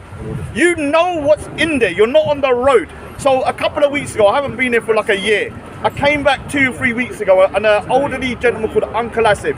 I don't agree with Uncle Asif, but he's a 65-year-old man, and there's a lot of feral young thugs around him, pushing him, grabbing his hair, and you know, because they don't like what he's saying. So I've jumped in the middle, and they pushed me about like a freaking rag doll. Now, I can take it, yeah? I'm obviously the Rajanator, whatever you want to call me, I can take it. But this old man could have been pushed to the floor. And the thing is, the police, you are disgraceful. Let me say to you, you're disgraceful. Because when I watched that video back, I didn't realise the police were a couple of meters behind us, watching us being pushed about, and just standing in like freaking what? Like gnomes. I don't know what's the point of you being there if you don't do nothing, yeah? And you're watching for 10 minutes as an elderly gentleman is being pushed about. Now, for me personally, yeah, that situation for me was kind of minor. I've been in much worse, and I will be much worse in the future at some point. But for an elderly gentleman to be pushed about and the police do nothing is disgraceful. We also know about the situation yesterday with Hatun. I disagree with Hatun wholeheartedly with what she's doing. I think it's counterproductive in some ways. Yeah. But the police to arrest her when somebody else had stolen their property shows you how incompetent the police is.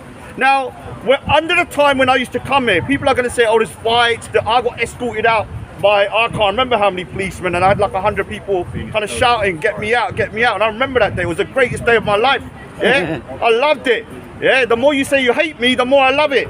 When someone says we hate Raj, you're giving me energy. I kind of got boosted up with that for years after that. I got that energy. But the point is this, even though things used to happen before, Steve Barnes, as much as you annoyed me during that time, you know, a lot of times I used to curse you behind your back, sometimes in front of your face. But one thing I always knew about Steve Barnes, he loved Speaker's Corner. He loved the place, and he actually wanted the place to be what it is, which is a productive place where we can have conversations without it turning into kind of like a silly kind of school playground. The police as of today don't care about Speaker's Corner. They do not care. In fact, I believe, and I'm going to say it straight here, they want the park to close. They want the park to go into such a disarray that somebody is going to get hurt or killed, and then they're going to have to close the park down. Because I saw it in my own eyes. In my own eyes, 2 weeks ago, an old man was being pushed about and I had to be the policeman. Me. Now, if I got hurt, yeah, then what? The point is this, I should not be the policeman in the park, even though I can be. I could be judge, jury, and execution if you want me to be, yeah? Metaphorically, let's just say that it's not in really, but in reality, I could be. I mean, there is some self-policing that's necessary. You have to, but what I realised, when I then looked back at the camera, I realised that, I'm going to take questions in a minute, I realised at the back, a couple of metres away, the police were there, just standing there like this. And they can see a whole crowd moving with two people in the middle, being pushed for 10 minutes. And they did nothing. Now, this isn't the first time that I've seen the police be incompetent, but for me personally, the police are the problem. You're gonna have thugs and idiots walking in who don't understand. You're walking into there, you can walk out if you get upset. It's like me, I'm a Sikh, I get offended all the time when I see flat earthers, yeah? They annoy me, yeah? But I talk to them, and then if I don't like what they're saying, I walk off, right? They offend me. I was one time down, I used to be a vegan at one point. I'm a vegetarian, I do animal cruelty artwork. A woman ate a steak in front of me. Yeah, I stood there for 5 minutes. When I started feeling offended, I walked off. Do you understand? I didn't eat it, yeah? I walked off. And this is the point. You are not on the road. So you're not a stakeholder? No, I'm not a stakeholder. The point is, you're not on the road. When you walk into this space, you know what's gonna be there. It's like my great friend Hassan Yilmaz, and I'm going to go very, very kind of dark here. He said walking into Speaker's Corner and getting offended is like walking into a gay porn theatre and then say you don't like gay porn and then screaming, right? Why would you put yourself through this? Yeah, it's unbelievable. You might have never been there before. Yeah. The point is, it's unbelievable that you have people in the 21st century who know what this place is about and they go to get offended. And when they see something that's offensive, they're screaming and spazzing out that they got offended. Yeah, I mean, it's something that I can't fathom. Now, I hope, you know, with the police listening to this, they don't really care what I say. Well, whatever, the point is I'm going to say it. You're a disgrace, yeah, for the last couple of weeks. Now, big up to the police overall. They're doing a very hard job, and I appreciate what they're doing. I've been to the States, and I know the police over there are like a military army. So when I come back, I was like kind of appreciative of the police, how they handle things here. But in this park, they're a disgrace. Yeah, and they need to be called out for what they are. They're incompetent at best, or they're malicious at worst, meaning that they want to get the park closed. Now, I would prefer them to be incompetent because then at least I know they're just stupid, yeah, and not good at their job.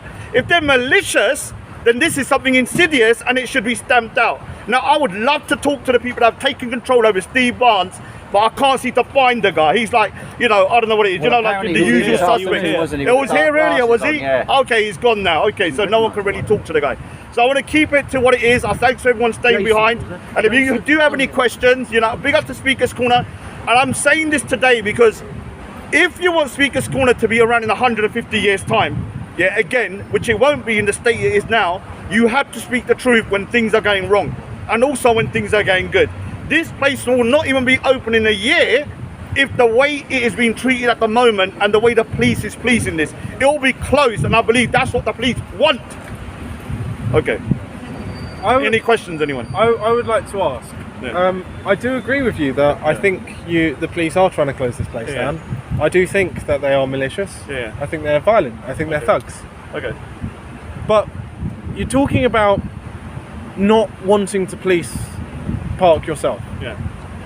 Aren't you just giving in to this concept of them having authority over us if you say, oh well, we can't police it ourselves, maybe we should go back to the Pelian principle of what the police was founded on, that the police are the people and the people are the police, and that all these people are there to do is be versions of ourselves who are paid full time to do what is each our civic duty and to step in ourselves. Maybe we should take it upon ourselves to be the police, and maybe this is an entire cultural thing across this country that we need to learn to be adults and police ourselves. Just like I was talking in my speech, we need to learn to raise our children ourselves. It's no big ask, you know, everyone knows how the birds and the bees work, okay?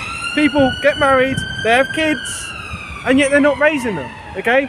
People go out in a society, they complain about crime, but they're not doing anything. And some of the best moments have been when there have been literally ructions going on, and a few of us just jump in, pull the people apart, and then everyone people join in with that, you know. I have no issue being the policeman. I love it. Yeah, but give me a truncheon, some handcuffs, and I cannot be arrested for it. Yeah, and nothing like that, nothing dodgy like that. Give me the power to do it, and I'll go in there every week, and I'll be truncheoning and freaking getting everyone out that I need to. You have the power. You have the power. I have the power up to a point. You have the you have the power. I cannot break the law. I cannot break the law. But the law states that we each have the power to arrest. Where there's a breach of the peace, right? Where there's a danger of imminent harm to people or property, we have the right, each individually, to step in and say no. Yeah, so, I agree. I mean, I try my best, but I'm saying that I can understand if what your concern is that you have this right, but if you step in, the police are going to come and they're going to attack you. Or the courts will fit you up for doing what is your right. The saddest thing is that sometimes we should have been arresting the police here. That's the truth. We know in Sometimes this that park was the here, case. the police in this park are incompetent. They will arrest the individual because they have a policy of the path of least resistance. And I was told this, meaning that they would rather say if there's 100 people and there's one person, the one person may be right and 100 wrong, but in order to resolve the issue, they will get rid of the one, yeah, because it's easier. And so if they have that policy, what they're going to do, even if you do try and tackle situations, they will see you as their aggressor if there's more than them. And this is why you have a situation now where the mob is ruling, because the police are too scared to actually deal with the problem. Rather, what would they want to do? They'll put their head in the stand and say, this is the easiest way out. And we've seen it time and time again. It's happened to me. I was surrounded there a couple of years ago, and instead of removing those guys who are threatening to beat me up, I was escorted out the park, yeah? Obviously with the VIP treatment and a van as well, thank you very much. But the point is, I should not be the one to have moved out. They should have got rid of them. Now, I'll need to go because we've got people over there in the pub waiting for us. I don't drink, so we're points to that. I will say that, look, like I said, I think it was a perfect example from Steve today. If you don't like what someone's saying, you can just walk out, right? No one's putting a gun to your head to come in here. If they are, you need to tell me, yeah? Because if someone's putting a gun to you to come in here, then there's no reason why you stay here when you're getting offended. Yeah, you can walk away. We saw a perfect example. Somebody that Steve doesn't like was saying something about him. He didn't like it, and he's like, "Okay, I'm going." But he was down at the pub already. It doesn't matter. The point is, no one's being forced to stand in Speaker's Corner. We have the right to move, which is one of the best things about being in a secular Western democracy, if you want to call that. Obviously there's faults in it as well, and so we need to understand that if we want Speaker's Corner to carry on, we can't be walking around like this is some sort of playground where the mob rules and thuggery is celebrated, and anybody that tries to speak out again is vilified or seen as the problem. And the police are the problem, and a lot of people know I'm a big supporter of the police, but on this occasion, when it comes to Speaker's Corner, down to the police. Anyway, so you might say the police are the problem and the problem is the police. Yeah. 3 P's. Yeah. We're just playing the police. So, what can we do in terms of writing to our MPs, to doing whatever, to put this right?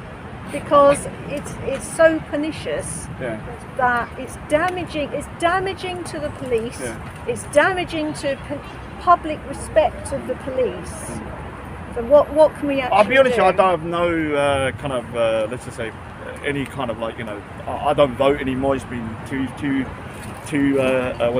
elections I haven't voted. I used to be a Labour Party member at one point. I've stopped. I think all the parties are the same.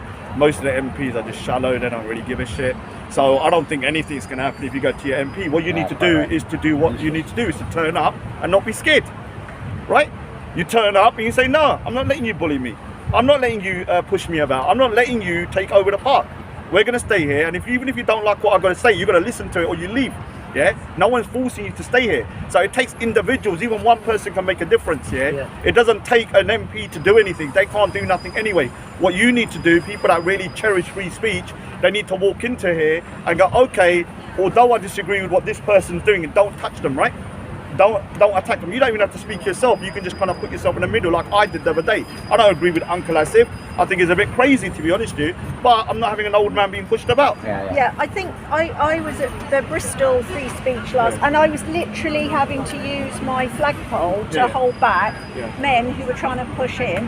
But we're also writing to the Police and Crime Commissioner, we're writing to the police to say, you did not protect our rights, and I think we do have to do, you know, we have to follow. I'm not saying not to contact, but they don't protect our rights. Yeah, I'm not saying don't contact the MP, but don't expect too much from them. No, they're never going to. You know, you can contact as much as you want. So even like I mean, I know councillors, I've known MPs in the past, and I know they're trying their best, a lot of them. But in reality, when it comes to stuff like this, Speaker's Corner of free speech, they're not going to put their head above the parapet. You understand?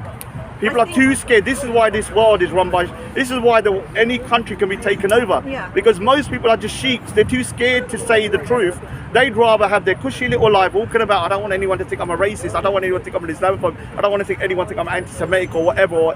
Anti-LGBTQ, like what you're saying, about transgender. They would rather keep that under wraps because they know putting your head above the parapet is difficult. Yeah, I've experienced it. I mean, I've been doxxed, I've had people threatening me, I've had people trying to attack me and all that kind of stuff. And it's not hard, it's very hard to do, but there are people out there that can do it. And if you can do it, try your best. Now, I'm going to try and come Speaker's Corner a bit more. I know you're celebrating everybody, you'd have missed me, but I don't want to come. But if I'm feeling that the place is going downhill and I'm going to come in and sort of, like intervene when I need to, then I'll turn up, right? And then you're going to cry that I've turned up, but you're causing a problem. You're making me come back, yeah? I'm not the boogeyman. You call me enough times, like the Candyman 3 times, I'm going to turn up, right? And then you're going to be upset afterwards that I'm here. Oh, you're going to get PTSD. I still meet people today who've got PTSD from 4 years ago that I said something to them. People need to grow up and realise that, look, this place is going to be a place. I've been called so many things under the sun. I mean, I've lost count of the amount of offensive things I heard. But at the end of the day, whether I like it or not, this place has been here for 150 years. I want to keep it for another 150 years. Anyway, thanks everybody, and take care, man. Woo! Where can I follow you? Oh yeah. I'm actually an artist, actually. All right. I do free speech artwork as well. Friends, my name's Julian Meek, and I'm an interfaith minister and minister of Stratford Unitarians. And my claim to fame here is that I used to speak some years ago. I first came to Speaker's Corner.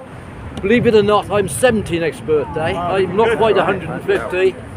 But I came to Speaker's Corner, first of all, in the 60s, when I was a child. Now, at that time, I had a speech difficulty called dysphasia. And so the fact that I'm speaking today quite coherently and clearly is a miracle. Now, I want to say that I didn't go to university. I was barred from there because of other things. And Speaker's Corner became my university.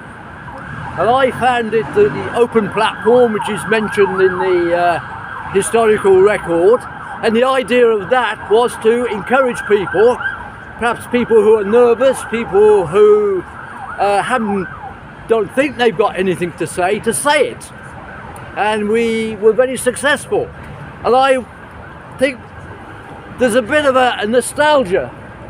I know in the 60s there was Soper and there was the Catholic preacher and other people like Robert, who was probably the professional speaker. They used to slip him £5 to speak. He only ever had a small crowd, but what he said was coherent and clear. So there is a rich tradition of both people who are quite eloquent and professional, like Heiko and other people, And there's other people who are amateurs. But let me tell you the story. Don't forget, the professionals built the Titanic and the amateurs built the Ark. So even if you are an amateur speaker, come and have a go. Keep the tradition, keep the freedom of speech, or public assembly, as somebody quite said. That was Barry's son, who was a tremendous speaker in his own right. And there are characters.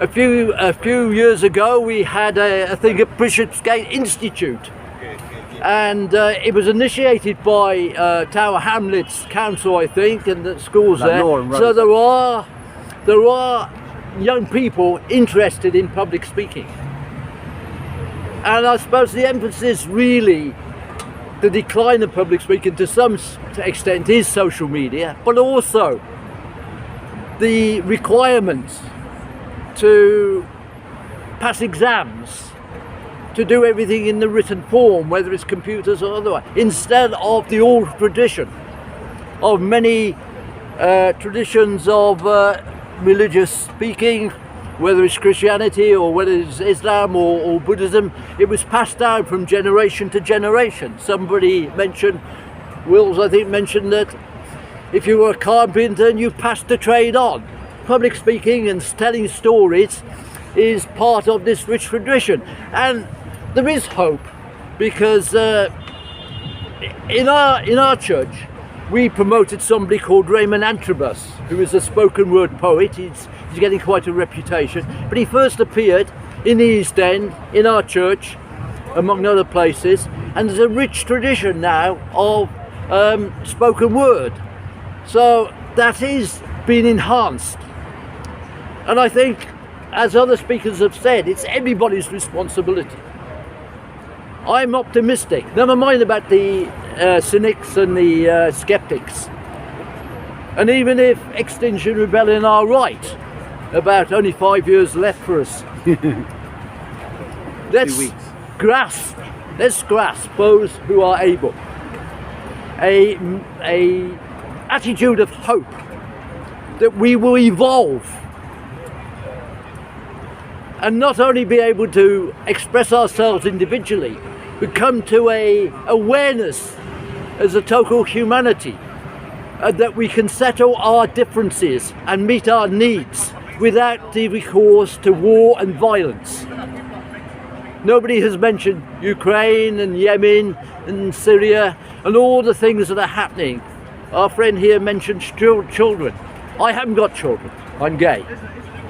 I never wanted children, but there are enough children in the world. We are not a shrinking population, but they're not being loved, are they? They're not being loved in Yemen, in Syria, in southern Sudan, or even in the United States, because they still allow kids to get slaughtered by people who shouldn't really have the power to shoot a weapon.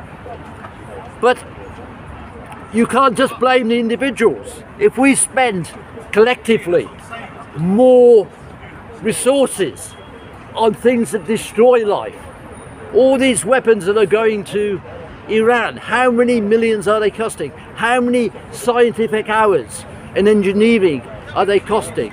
Millions. And yet we can't feed the whole population. Even in this country, people are queuing up for food banks when our supermarkets are full of food because of the cost of it.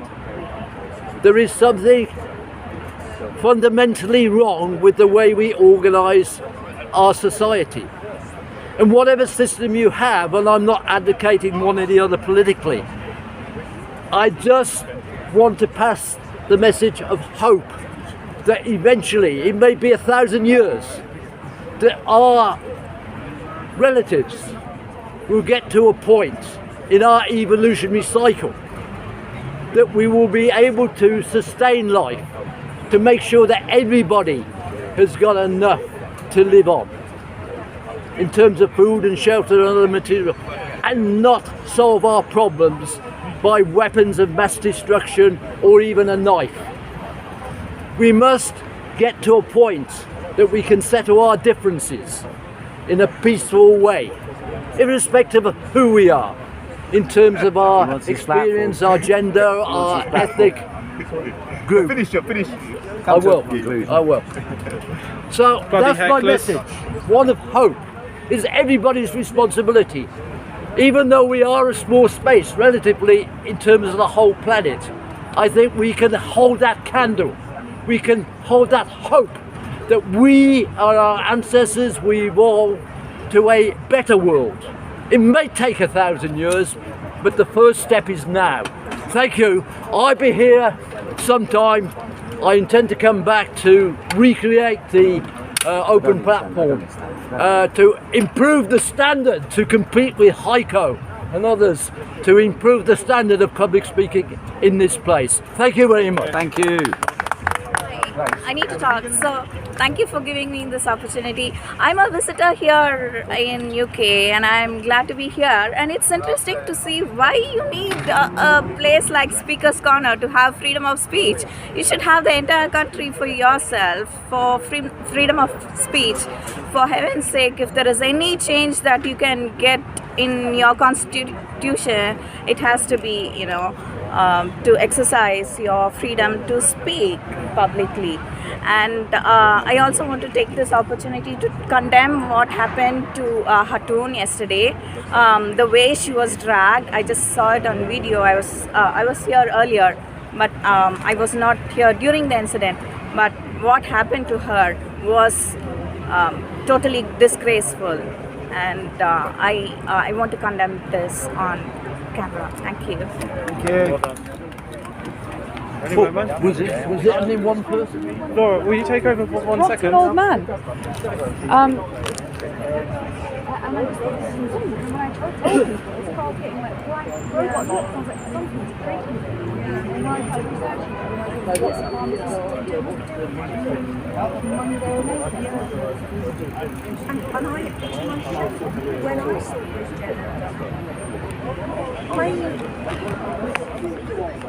I honestly didn't think there was any problem with it.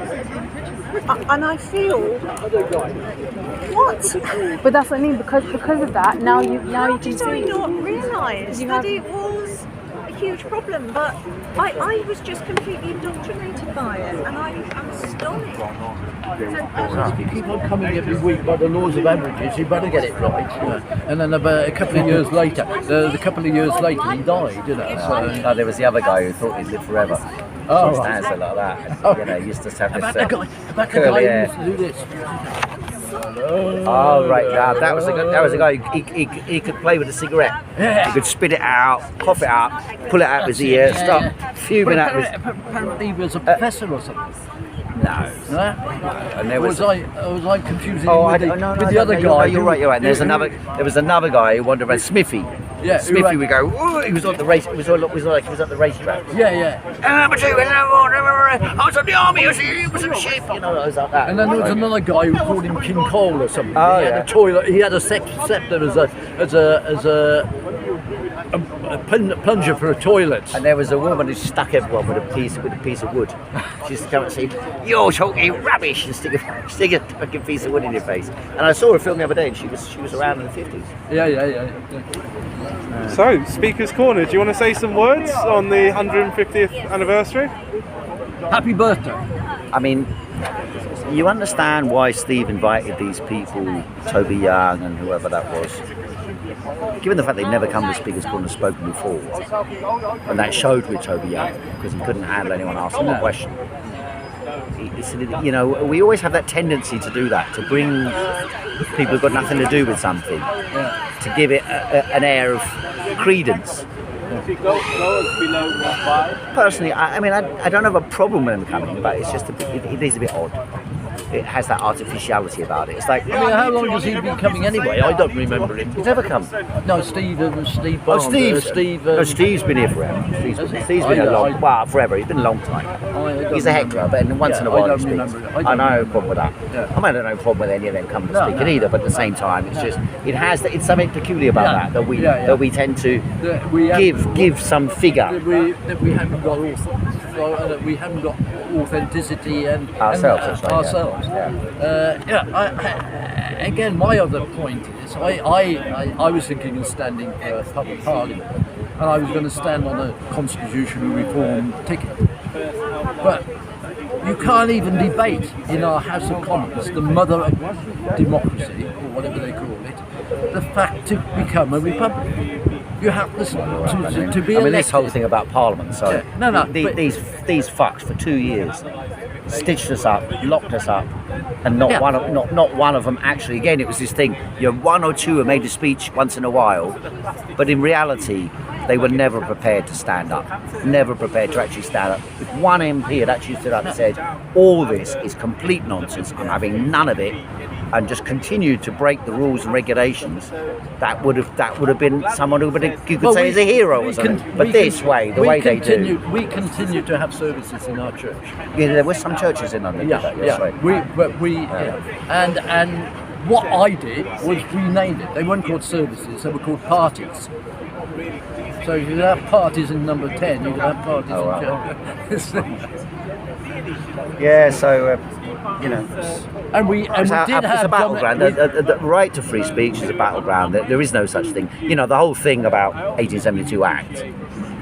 It's a fraud in a way because we're saying that this piece of the park you can stand and speak in, and that by definition means the thing that lady was just saying was that you're excluding that elsewhere. You're saying you go outside that area, you can't speak. So in other words, it is the so-called safety valve, but it just happens to be that in Britain that's become something real. It's gained some force, but it's only gained force and maintained its force because of what we did. Last couple of years we stood and tried and defended it.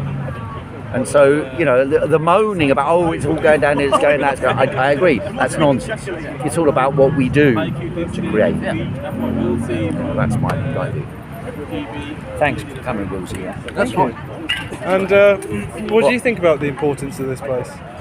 Well, it's been very much part of my life, and like I expressed before, I had a speech difficulty, and I know the beauty and the importance of the oral tradition. To be able to communicate. If you lose your speech, like if you have a stroke or something, you then appreciate it. It's like somebody being partially sighted or losing their sight. It's so much part of being human, and we really need to appreciate it. And it gives people who feel less powerful an opportunity in an open space to actually say how they feel, say how they think. And that is vital for our evolution. I am optimistic. Never mind about the cynics and the skeptics, they can have that we are evolving to a point in evolution that we can settle our differences by peaceful means and not by war. That we can have all our physical needs met and our emotional needs met. We're on a journey, we're on a process. And I think all the major philosophies and religions in their essence say that. It's just a question of a big jigsaw puzzle, putting the pieces in the right place so you can see the bigger picture, so we can step outside our own frame of reference and share it with others, and they can share theirs, so we have a greater understanding of humanity. And that's the first step is Speaker's Corner, for many people anyway. Thank you very much. May I ask what your name was again? Julian Meek, Interfaith Minister of Stratford Unitarians in the East End. Oh, is it? Okay. The Stratford myself. So what is your channel again? I forgot. Resistance GB. Oh, Resistance GB. Take my phone. I'm an artist as well. So. Oh mate, guys, look at that. Look, that's gorgeous. One of my drawings though. So this is one of my drawings. In our church we've got an art there was a gallery bit around there. So I did it. I used to have a saying, I'm playing chess, you're playing Connect 4. And it's just a smaller print of it. So basically, how do you defeat your enemies? Yeah, what you do is, so you can see on here, it's got Speaker's Corner pieces on. So the original is a lot larger. So in my main piece on the board is, what? Speaker's Corner? And so I used the law, faith, if you hold it, So when I'm defeating my enemies, yeah, this is what I see when people are looking at me. So Is that I your use picture? I use everything: empathy, Is that your picture? a humour, censorship, the art. So this is the art. So when I'm playing against my opponents, they're playing Connect 4. So all of their moves are basically they're low IQ sheeps, and they're upset, sensitive, and it goes all the way up to threats. Right now, the pieces are still here called Killing and Rage, and everybody is chained mentally. Yeah, so even though they can get to my pieces, because they're chained mentally, they can't get to the pieces. So I'm one person by myself. Obviously, that's not me, but it's representing the psyche of, you know, anybody that's a lone wolf. And you can see COE who used to come down here. So I do artwork on free speech and stuff like that. So anyone wants to go to my website, my name's Raj Singh Tattle. I've done another one on the kind of fascist state of YouTube and all of that kind of stuff. And that's called 1984 is Coming. Is this digital? No, it's done by pencils. Do you sell Pencils, okay. This is a print. The original is double the size. Do you sell prints? Do you sell the prints? Yeah. Oh, can get I'm gonna start getting T-shirts as well. How much? I won't say on camera. I'll give you a discount if you promote it. I can't promote. You've all. So let me say. I just report the truth. Hold on, I'm not getting let me no just show you- bribes. Let me No just show you bribes. one more though. Yeah? No bribes. Let me just show you- We take donations, not bribes. No conditions. I'll show you my other one. Because I actually want to do an Check us out, because in our church, we've got an art gallery. Okay, you have? Yeah, Okay. yeah. SU Gallery. SU in what, in Stratford? SU. I don't know if that's going to help out. Well, anyway, if you go to my website, Raj Singh Tattle, I have all of these kind of free speech drawings and things about religion and things about just generally tackling kind of social issues. I'm just not just a one-dimensional speaker and speaker's corner. I do have a talent. Some of these people don't realise that, you know, I can actually draw and stuff. So that drawing behind here is actually about gun violence, and it's called Innocence of Youth, and the full drawing actually has the name of 77 kids that have been killed by gun violence in America between 2019 and 2020 in the American flag. So it's a big piece that I've been exhibiting recently in London and stuff. So yeah, Oh, man. guys, have a look, man. Mate, there are a bunch of artists that you might be interested. Oh yeah, keep in contact. Speaking to. Hey, you can get in contact with Alex. Alex. Conscious. Have you heard of Conscious Creatives on Telegram? No, I need to start. The problem is I'm not much of an arty kind of guy. Honestly, like their group, you might find it really interesting. Can I ask? Oh, look, I can get it out now. So there we go. Let me just show you the main creme de la creme of my thing here. So here's the one about YouTube. It's called 1984 is Coming, and basically you have the fascist state of Facebook, Twitter, YouTube, Google. Obviously Twitter, Elon Musk is going to be coming out. You see speakers calling in the back, crime zone, speech crime zone, and basically if you look here, you've got like references to 1984, Winston Smith. It's got a quote by Voltaire: I do not agree with what you have to say, but will defend to the death your right to say it. Even the pound coins have been taken over by the fascist state, so the Queen's head's gone. You've got the little pictures of, you know, from the movies and stuff. So it's just basically me trying to kind of encapsulate what I think is going on in the UK at the moment, and just social media basically. And I've actually got my pencil drawing. Yeah, these old pencils. That's amazing. Here's the gun one. So you can see the names of the kids at the top.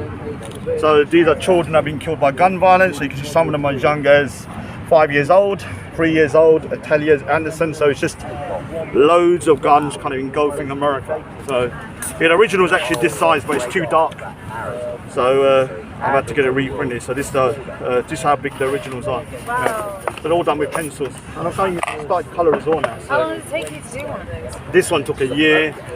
And let me just say, I nearly cried a million tears trying to finish it. Yeah, this one didn't take that long, it took a couple of weeks or months. But it's the idea, because it's all from my imagination, so I have to. So this one here, basically, the reason why it's so important, when I used to go Speaker's Corner, I'd always say, I'm playing chess, you're playing Connect 4. Yeah, and they're just trying to show you, when I used to look into the crowd, this is what I see, this is what I see when I see you. Screaming zombies, yeah? All chained up. Even though one man here will make you riled up, there's 100 of you, you can't defeat me, because why? You're mentally chained. Yeah, you can see the handcuffs. And because I'm using chess and I'm thinking 10 moves ahead, and you're running on emotions, you can never defeat me. Until you get onto the chessboard, you're always gonna lose. Simple as that. Yeah, keep in contact, dude, man. Yeah. Do you normally come? Because you normally come Speaker's Corner. I can't remember, man. I haven't been for quite a while. So. I haven't been for a while. I've been quite busy. Yeah. But yeah, I couldn't miss this 150th anniversary. Yeah. Neither could I, man. Unfortunately, I come late, so both of us all right there. Yeah, it's all we do, man. Well, can I ask why you think? Why do you think the Speaker's Corner is important? Look, there's not many places like you can go, and like there's people around, you know, that really want to speak. Like me, like I used to argue at home with my nephew all day, and my neighbours thought I was arguing and fighting with me, but I wasn't. I just want to be able to say what I want to say, and I don't want to live a life where you know, when you're so scared that everyone's going to call you. I've even been called racist by other brown people. You're a racist. I'm like, hold on a second. I'm pretty sure we're from the same part of the world. Yeah, I speak the same language and stuff. So, you know, in order to shut people down, they'll either call them racist, homophobic, Islamophobe, anti-Semitic, or whatever. Yeah, and sometimes there's some element of truth to that. But sometimes you need to. I would rather live in a world where everyone's telling me exactly what they think. Yeah, I hate having to figure out. This is why I like this dude. Because he just tells me straight in it. The rest of the people I used to know in the past, most of you are my enemies, even though I thought you were friends, I call them frenemies. They don't tell you the truth, exactly how they feel. And I don't like living that life. I have to guess. Okay, he said, what do you think? I want to know what you think. And it's, what would you prefer to have? Somebody that hates you behind your back, or somebody that tells you they hate you? Which one? I'll take the second. Yeah, because what's the point of saying, okay, people are saying, because I speak to a lot of people, oh, Raj, I agree with what you have to say, so why don't you say it then? Oh, well, we can't say it because people are going to think, I said, well, then you want me to be the guy that puts his head above the parapet, right? But you don't want to, you still believe the same stuff. But when the camera comes in, you know, we disagree with Raj because they don't want to be the pariah of society. I can be the pariah because I'm a bit of an oddball myself anyway, I always have been. So I don't find it difficult to then be an outsider because I've always been an outsider. So when I've come here, I used to love Speaker's Corner. At the moment, I think it's very unproductive. I'm sick of the religious stuff. Yeah, the flat earthers, I can't believe I'm saying this. Come back, you lunatics. The lunatics, the vegans, at least they were there and there used to be different conversations. All I hear now is Jesus and what is the other one? Oh, you're a hate preacher. And that's all I hear as you're walking about. And it is boring. Yeah. At some point, you know, Speaker's Corner needs to get back to some semblance of real debates and conversations about topics that, you know, are not just related to God, unfortunately. And until that happens, I think Speaker's Corner is going to just go downhill because when you start bringing religion into things, it just turns into a mess, basically. It's some of the stuff that Heiko's doing, isn't it? Yeah, Heiko's one of the only people, but unfortunately, when I walk past Heiko, he's got his own little crowd and he's doing all his own, so big up to him. He's doing what he's doing, but he's one of the very rare people that are actually talking about topics that are not related to religion. And he's not being recorded either, so unfortunately people are recording things that are going to be put online that, you know, is only to do with religion because that's what gets the clicks, right? Well, we'll see what happens in the next year or so because like we would like to do like more stuff in Speaker's Corner. It's just finding. Well, I'll start coming down a bit more. So you're guilty of not coming to Speaker's Corner yourself, so you can give a good speech. We've seen some of your brilliant antics during lockdown, but you don't come. You don't share the knowledge that you have. Because I've interviewed you before. You shared some amazing stuff. But you don't come to Speaker's Corner. I am broke, and I'm trying to be slightly less broke. Sure, but you might be broke one way, but you've got a lot of knowledge, and that's wealth in itself. But you still need to come and do your duty, right? I completely, let's come together. I completely agree. And this is like, guys, please feel free to donate so that I can actually go and do more journalism. Like for a year and a half. Solid. Now it's part-time because I'm absolutely flat broke, and I'm just. At least we're in the same boat. And people don't understand. Like I know you've got a lot of viewers, but people don't understand. I mean, I don't know if you've told them that doing the work that you do, it's daunting. It's draining, not just physically and mentally, but obviously financially. Because you could be in a job, you could be earning, but you obviously, I hope I've worked you out that you feel that it's your duty and you need to be doing what you're doing, getting the information to the people. So either people want to support you and you're doing what they can't do, or it's a case of you go and get a job and then they have to do it, and the message is going to be diluted. More people are doing it. That's my view. Everyone's entitled to their view. So yeah, if you can donate to GB News. Resistance GB. Resistance GB. Oh damn it! Resistance GB. That's it. We have been going longer than that. No. They say if you say something 3 times, it's embedded in your mind. It says Resistance GB, Resistance GB, Resistance GB. Resist GB. So yeah, no, great work. I'm a big fan. I really enjoyed interviewing you outside Downing Street at that time. Keep up the good work, and we really appreciate it. Do you want to talk a little bit about Speakers Corner and also the work that you do as speakers? Yeah, so I actually came to Speakers Corner originally to support Raj. He was getting a lot of aggression for pointing out grooming gangs. I just finished trading then. I was a financial trader for a number of years. So I was kind of, what shall I do now? Shall I start some businesses? So Raj was becoming famous. I thought, let me just stick my neck out at Speakers Corner. I'm eternally grateful. And he's a lifelong friend, and like at the end of the day, you know, as Sikhs, you know, both of us are Punjabi Sikhs, the Sikh community has been tackling the grooming epidemic even farther than, you know, the indigenous population. So one of my own relatives was groomed as well. So when I was in 2010, so the Sikhs have been kind of like talking about these Pakistani grooming gangs for a long time, and obviously now they started attacking Sikh girls. So I was always grateful for someone to pop down, because it's hard to put your head above the parapet. I had a lot of people saying they support me, but they don't want to come. So big up to Manny, and this is why, you know, I don't want to make his head any bigger than it is. I always, you know, appreciate, you know, that somebody will put their head up above the parapet, because it's very difficult. He's the second most hated Sikh now. I don't know about that, but obviously. But more recently, I've started working for Speakers Corner Online, which is a social media. I think you had a meeting with the CEO at some point. So I'm working for them. They regard me as someone fairly neutral, which is funny to me because most people don't. So they've asked me to come on board as a presenter. I try to attend events like this. So it's a social media platform based on Speakers Corner. It's got its own app, its own platform, its own servers. It's created by a great group of guys. I haven't met every single one of them, but the main leaders, really fun chaps. Yeah, I mean, I don't really like saying too much about it, because I might come across as biased. But you can literally go on there and say whatever you want, upload whatever you want. But I must admit, the video length time needs to be increased. At the moment, it's about 4 or 5 minutes only. But Speakers Online, you can speak your mind. You're not going to get reprimanded like you do on Sharia Tube. I mean, YouTube. Oh, no. You're not going to get reprimanded like Facebook and everything. You know, all these other draconian systems. As long as you don't. You saw my drawing. As long as you, the fascist state of YouTube, Twitter. Hopefully, Elon Musk, hurry up, man, hurry up, yeah. Get us to Mars first, and then maybe you can take us over. I'm not so sure about Musk. Yeah, anyone that thinks Musk is a genuine human being needs to go back and do their research, because anyone that wants to put brain chips, computer chips in your brain cannot be a logical and a nice human being. But anyway, we'll get to that. We can have a debate. Just send us to Mars. No one's going to go to Mars. No one's going to go anywhere. We've seen all this. NASA is a money laundering. It's not NASA, SpaceX now.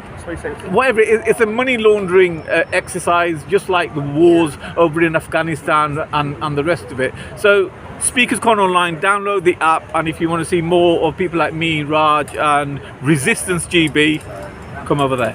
And can I ask, what do you think about Speakers Corner? Brilliant, amazing.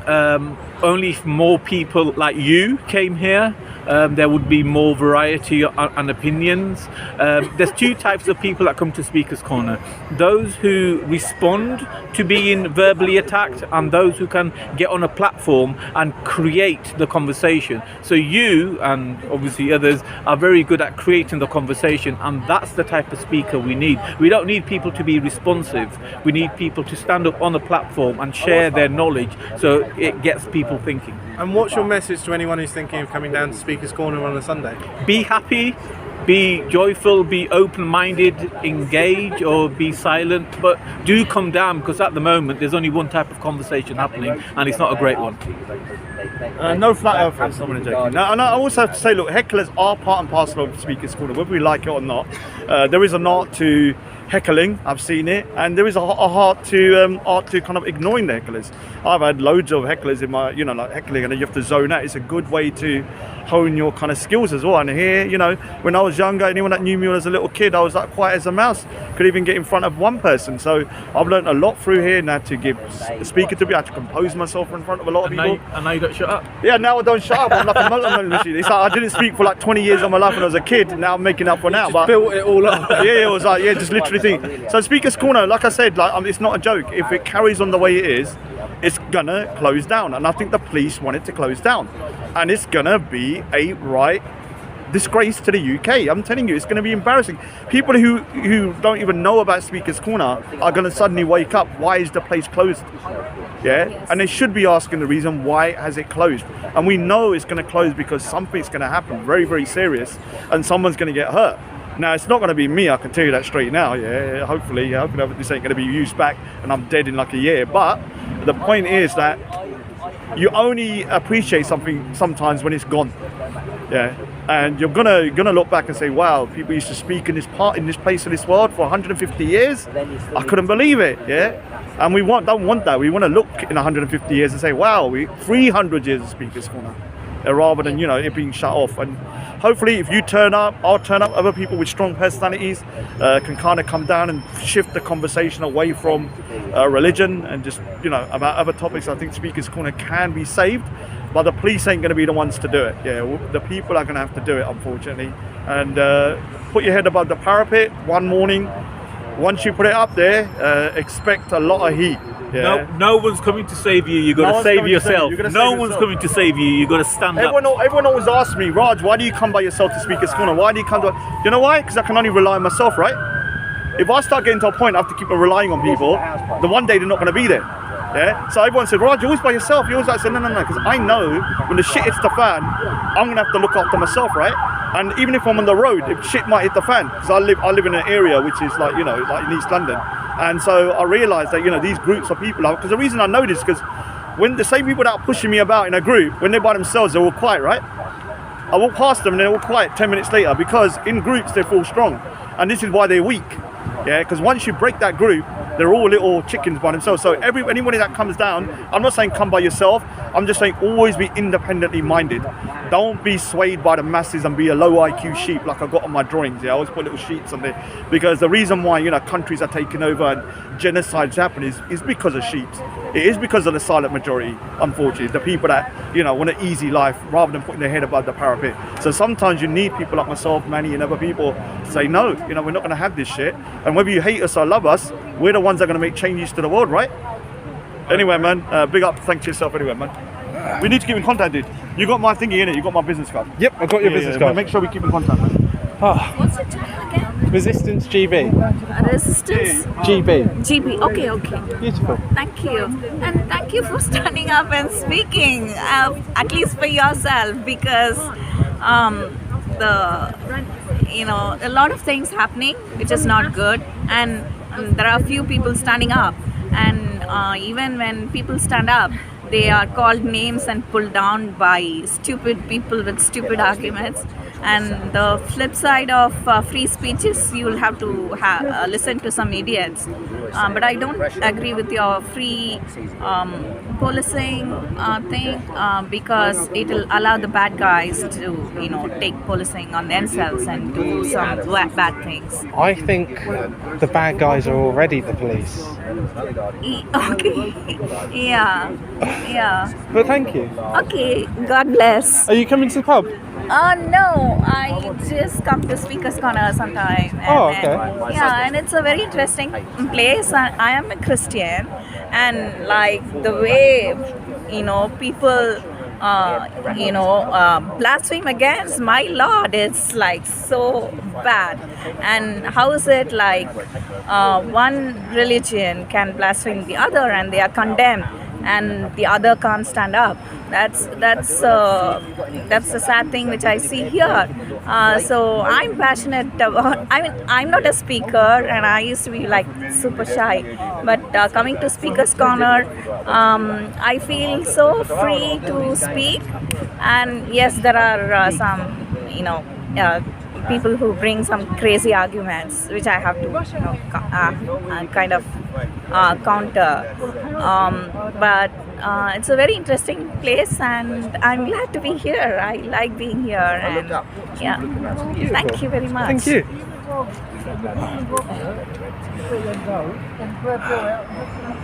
Sylvia, you know. Unfortunately, Spoons is a bit of a trek. Apparently, a few, 5-10 years back, there used to be a really cheap pub nearby, but now there is not. I think we are going to the Marquis of, what do you call it? Around the corner. In a second. Oh, it's getting chilly. It's meant to be the middle of summer. What is this? What is this? Oh. It's poor taste, it's all those things. And I actually believe in it. Ultimately, the world will so you hope somebody be able that. to live in peace and harmony. It's not going to come from systems imposed, it's going to come from an awareness of people with own responsibility to communicate with others, to live in harmony. Project the data. Absolutely. Consciously, we're going to raise our consciousness. Some to eat. Yeah, just go to the pub, get something to eat. You don't have dinner. Is that one over? Which pub? Everyone's not there, isn't it? Which pub? If you say it, I remember. Is it Marquis of... The first steps are... Yeah, no, I can see you were there. It sounded like a road name. That day was great, yeah. My age group, I'm not sure. Everyone was gone there. Yeah, we'll check with Hyde. Should we Yeah, we'll end it in a second. I want to grab Anita and this lady.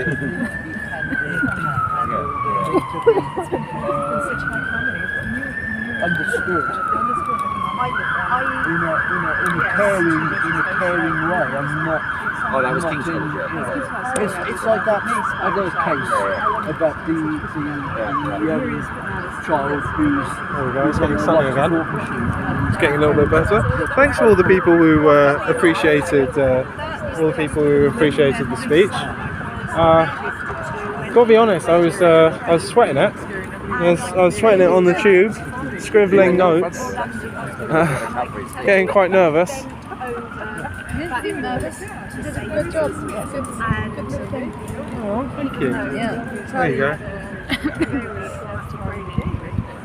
So with the Starmer thing, when he went to the Starmer thing, then they screamed mob. I mean, these people are mad, you know. Well, I was asking the public interest questions. Left-wing momentum mob. Me. For him. No, I'm. It's ridiculous. I'm hard left. The leader of the hard left momentum, anti-lockdown fascist mob. Oh, it's a fucking madhouse. Yes, I mean it's fun. I'm collecting all of the quotes about me on our website. Yeah. All of the slurs that they throw against me, like some of the best ones. I just want, like, some of the best ones, some of the most outrageous ones, I'm just sticking them up. And also, when I catch them accidentally saying nice things, like I once called, I got the police on footage saying I was a reasonable man. I was like, literally that's now quoted on our website. I've got in quotes, Metropolitan Police, a reasonable man. Well, what was quite nice, remember that one copper who got a bottle on his head and he was bleeding, you know, and he was like a bit shaken, and this one woman kept pushing him back, trying to protect him, and then someone caught him on video and he said, oh yeah, the people protected us.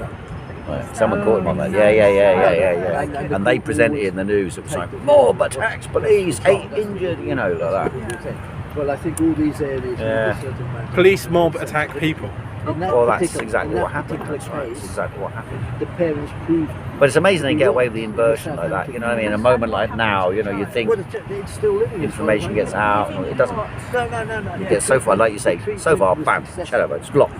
And you see that in all these videos, you know, you got a video come out, it gets like 3,000 views, and there's suddenly no more views at all, ever. You know, funny, innit? Oh, we'll see how that goes. Yeah. We've got a few plans on that. What are you doing? You going to that pub then? I'm going to go to the pub. Well, do you know which pub they said? It was which pub did they say? I think it was called the Wellington, isn't it? The Wellington, is there Wellington around here? I'm not sure. I think that's what they said. But, Can you give Steve a call or whoever? Okay.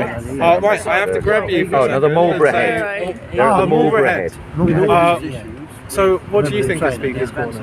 I think it's brilliant. I came here, I've been in this country for about 40 years, and when I first arrived in this country, I found Speaker's Corner. It was wet, it was cold, there were a lot of people here who were deranged, and it was wonderful. And I came back regularly to speak to people, and I found, maybe I'm too mentally flexible, but every time somebody explained things completely from their point of view, whether it was to my advantage or not, I found myself agreeing with their point of view, which maybe developed a flexibility which was good or bad, I don't know, but I know I enjoyed it.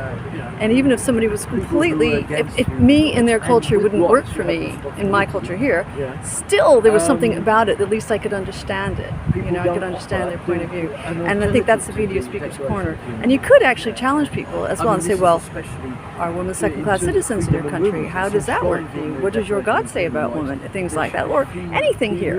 And I remember this wonderful speaker, this female speaker, she spoke about Palestine. It seemed she was an interesting character in herself. She was being she was being sort of sponsored by this other man, and that was a whole other story going on that I read about it far later. It wasn't what it looked like. And that's the other thing about Speaker's Corner. Elisa. I don't know. She was rather a gorgeous Palestinian woman. Oh, no. Yep, she had issues. So, I don't know. So it's interesting. So I liked it because there was always a fresh point of view. I liked it because it was rarely my point of view. And I thought the heckling was fabulous. There's especially the African people. They would really, really heckle. They would take the language and they would make it into their own. And it was hilarious. Sometimes I couldn't hear the speaker, but the heckling was worth showing up for. Yeah, so we're very grateful. Well, thank you very much. Bye-bye. Yeah, bye-bye. May I grab you for a second, if that's okay? Yes. So, yeah, you did like a quite interesting speech. Well, there's so much I wanted to say, and I was very conscious of time passing, and I didn't know. We're all going to the pub? Yeah, I didn't know. Are we all going to the pub? Yep. I'll be there in 1 minute. Give me 60 seconds. So, 60 seconds, what do you think of Speaker's Corner? I think it's wonderful. We come here every month and have our event away because it's wonderful in theory, but I find it a very hostile environment. And when I'm here and I walk through, I feel very, as a woman, I don't feel comfortable. And I think it's a shame it's become so polarised. Anyway. That's you. And may I ask what your name is? Shirley. Shirley? Yeah. That's I mean, yeah. Anyway, beautiful. sorry, I don't know. know. Are you coming to the pub? Come with, yes. Yeah. I've got to keep an eye on the time. I go to doing a Speaker's Corner documentaries. There's another documentary to do. Yeah. Speaker's Corner and education. Oi, stop giving people, stop dropping spoilers. Alright, thank you guys, and great to see you, Mans. Great to see you, John, Bob. Subject accents.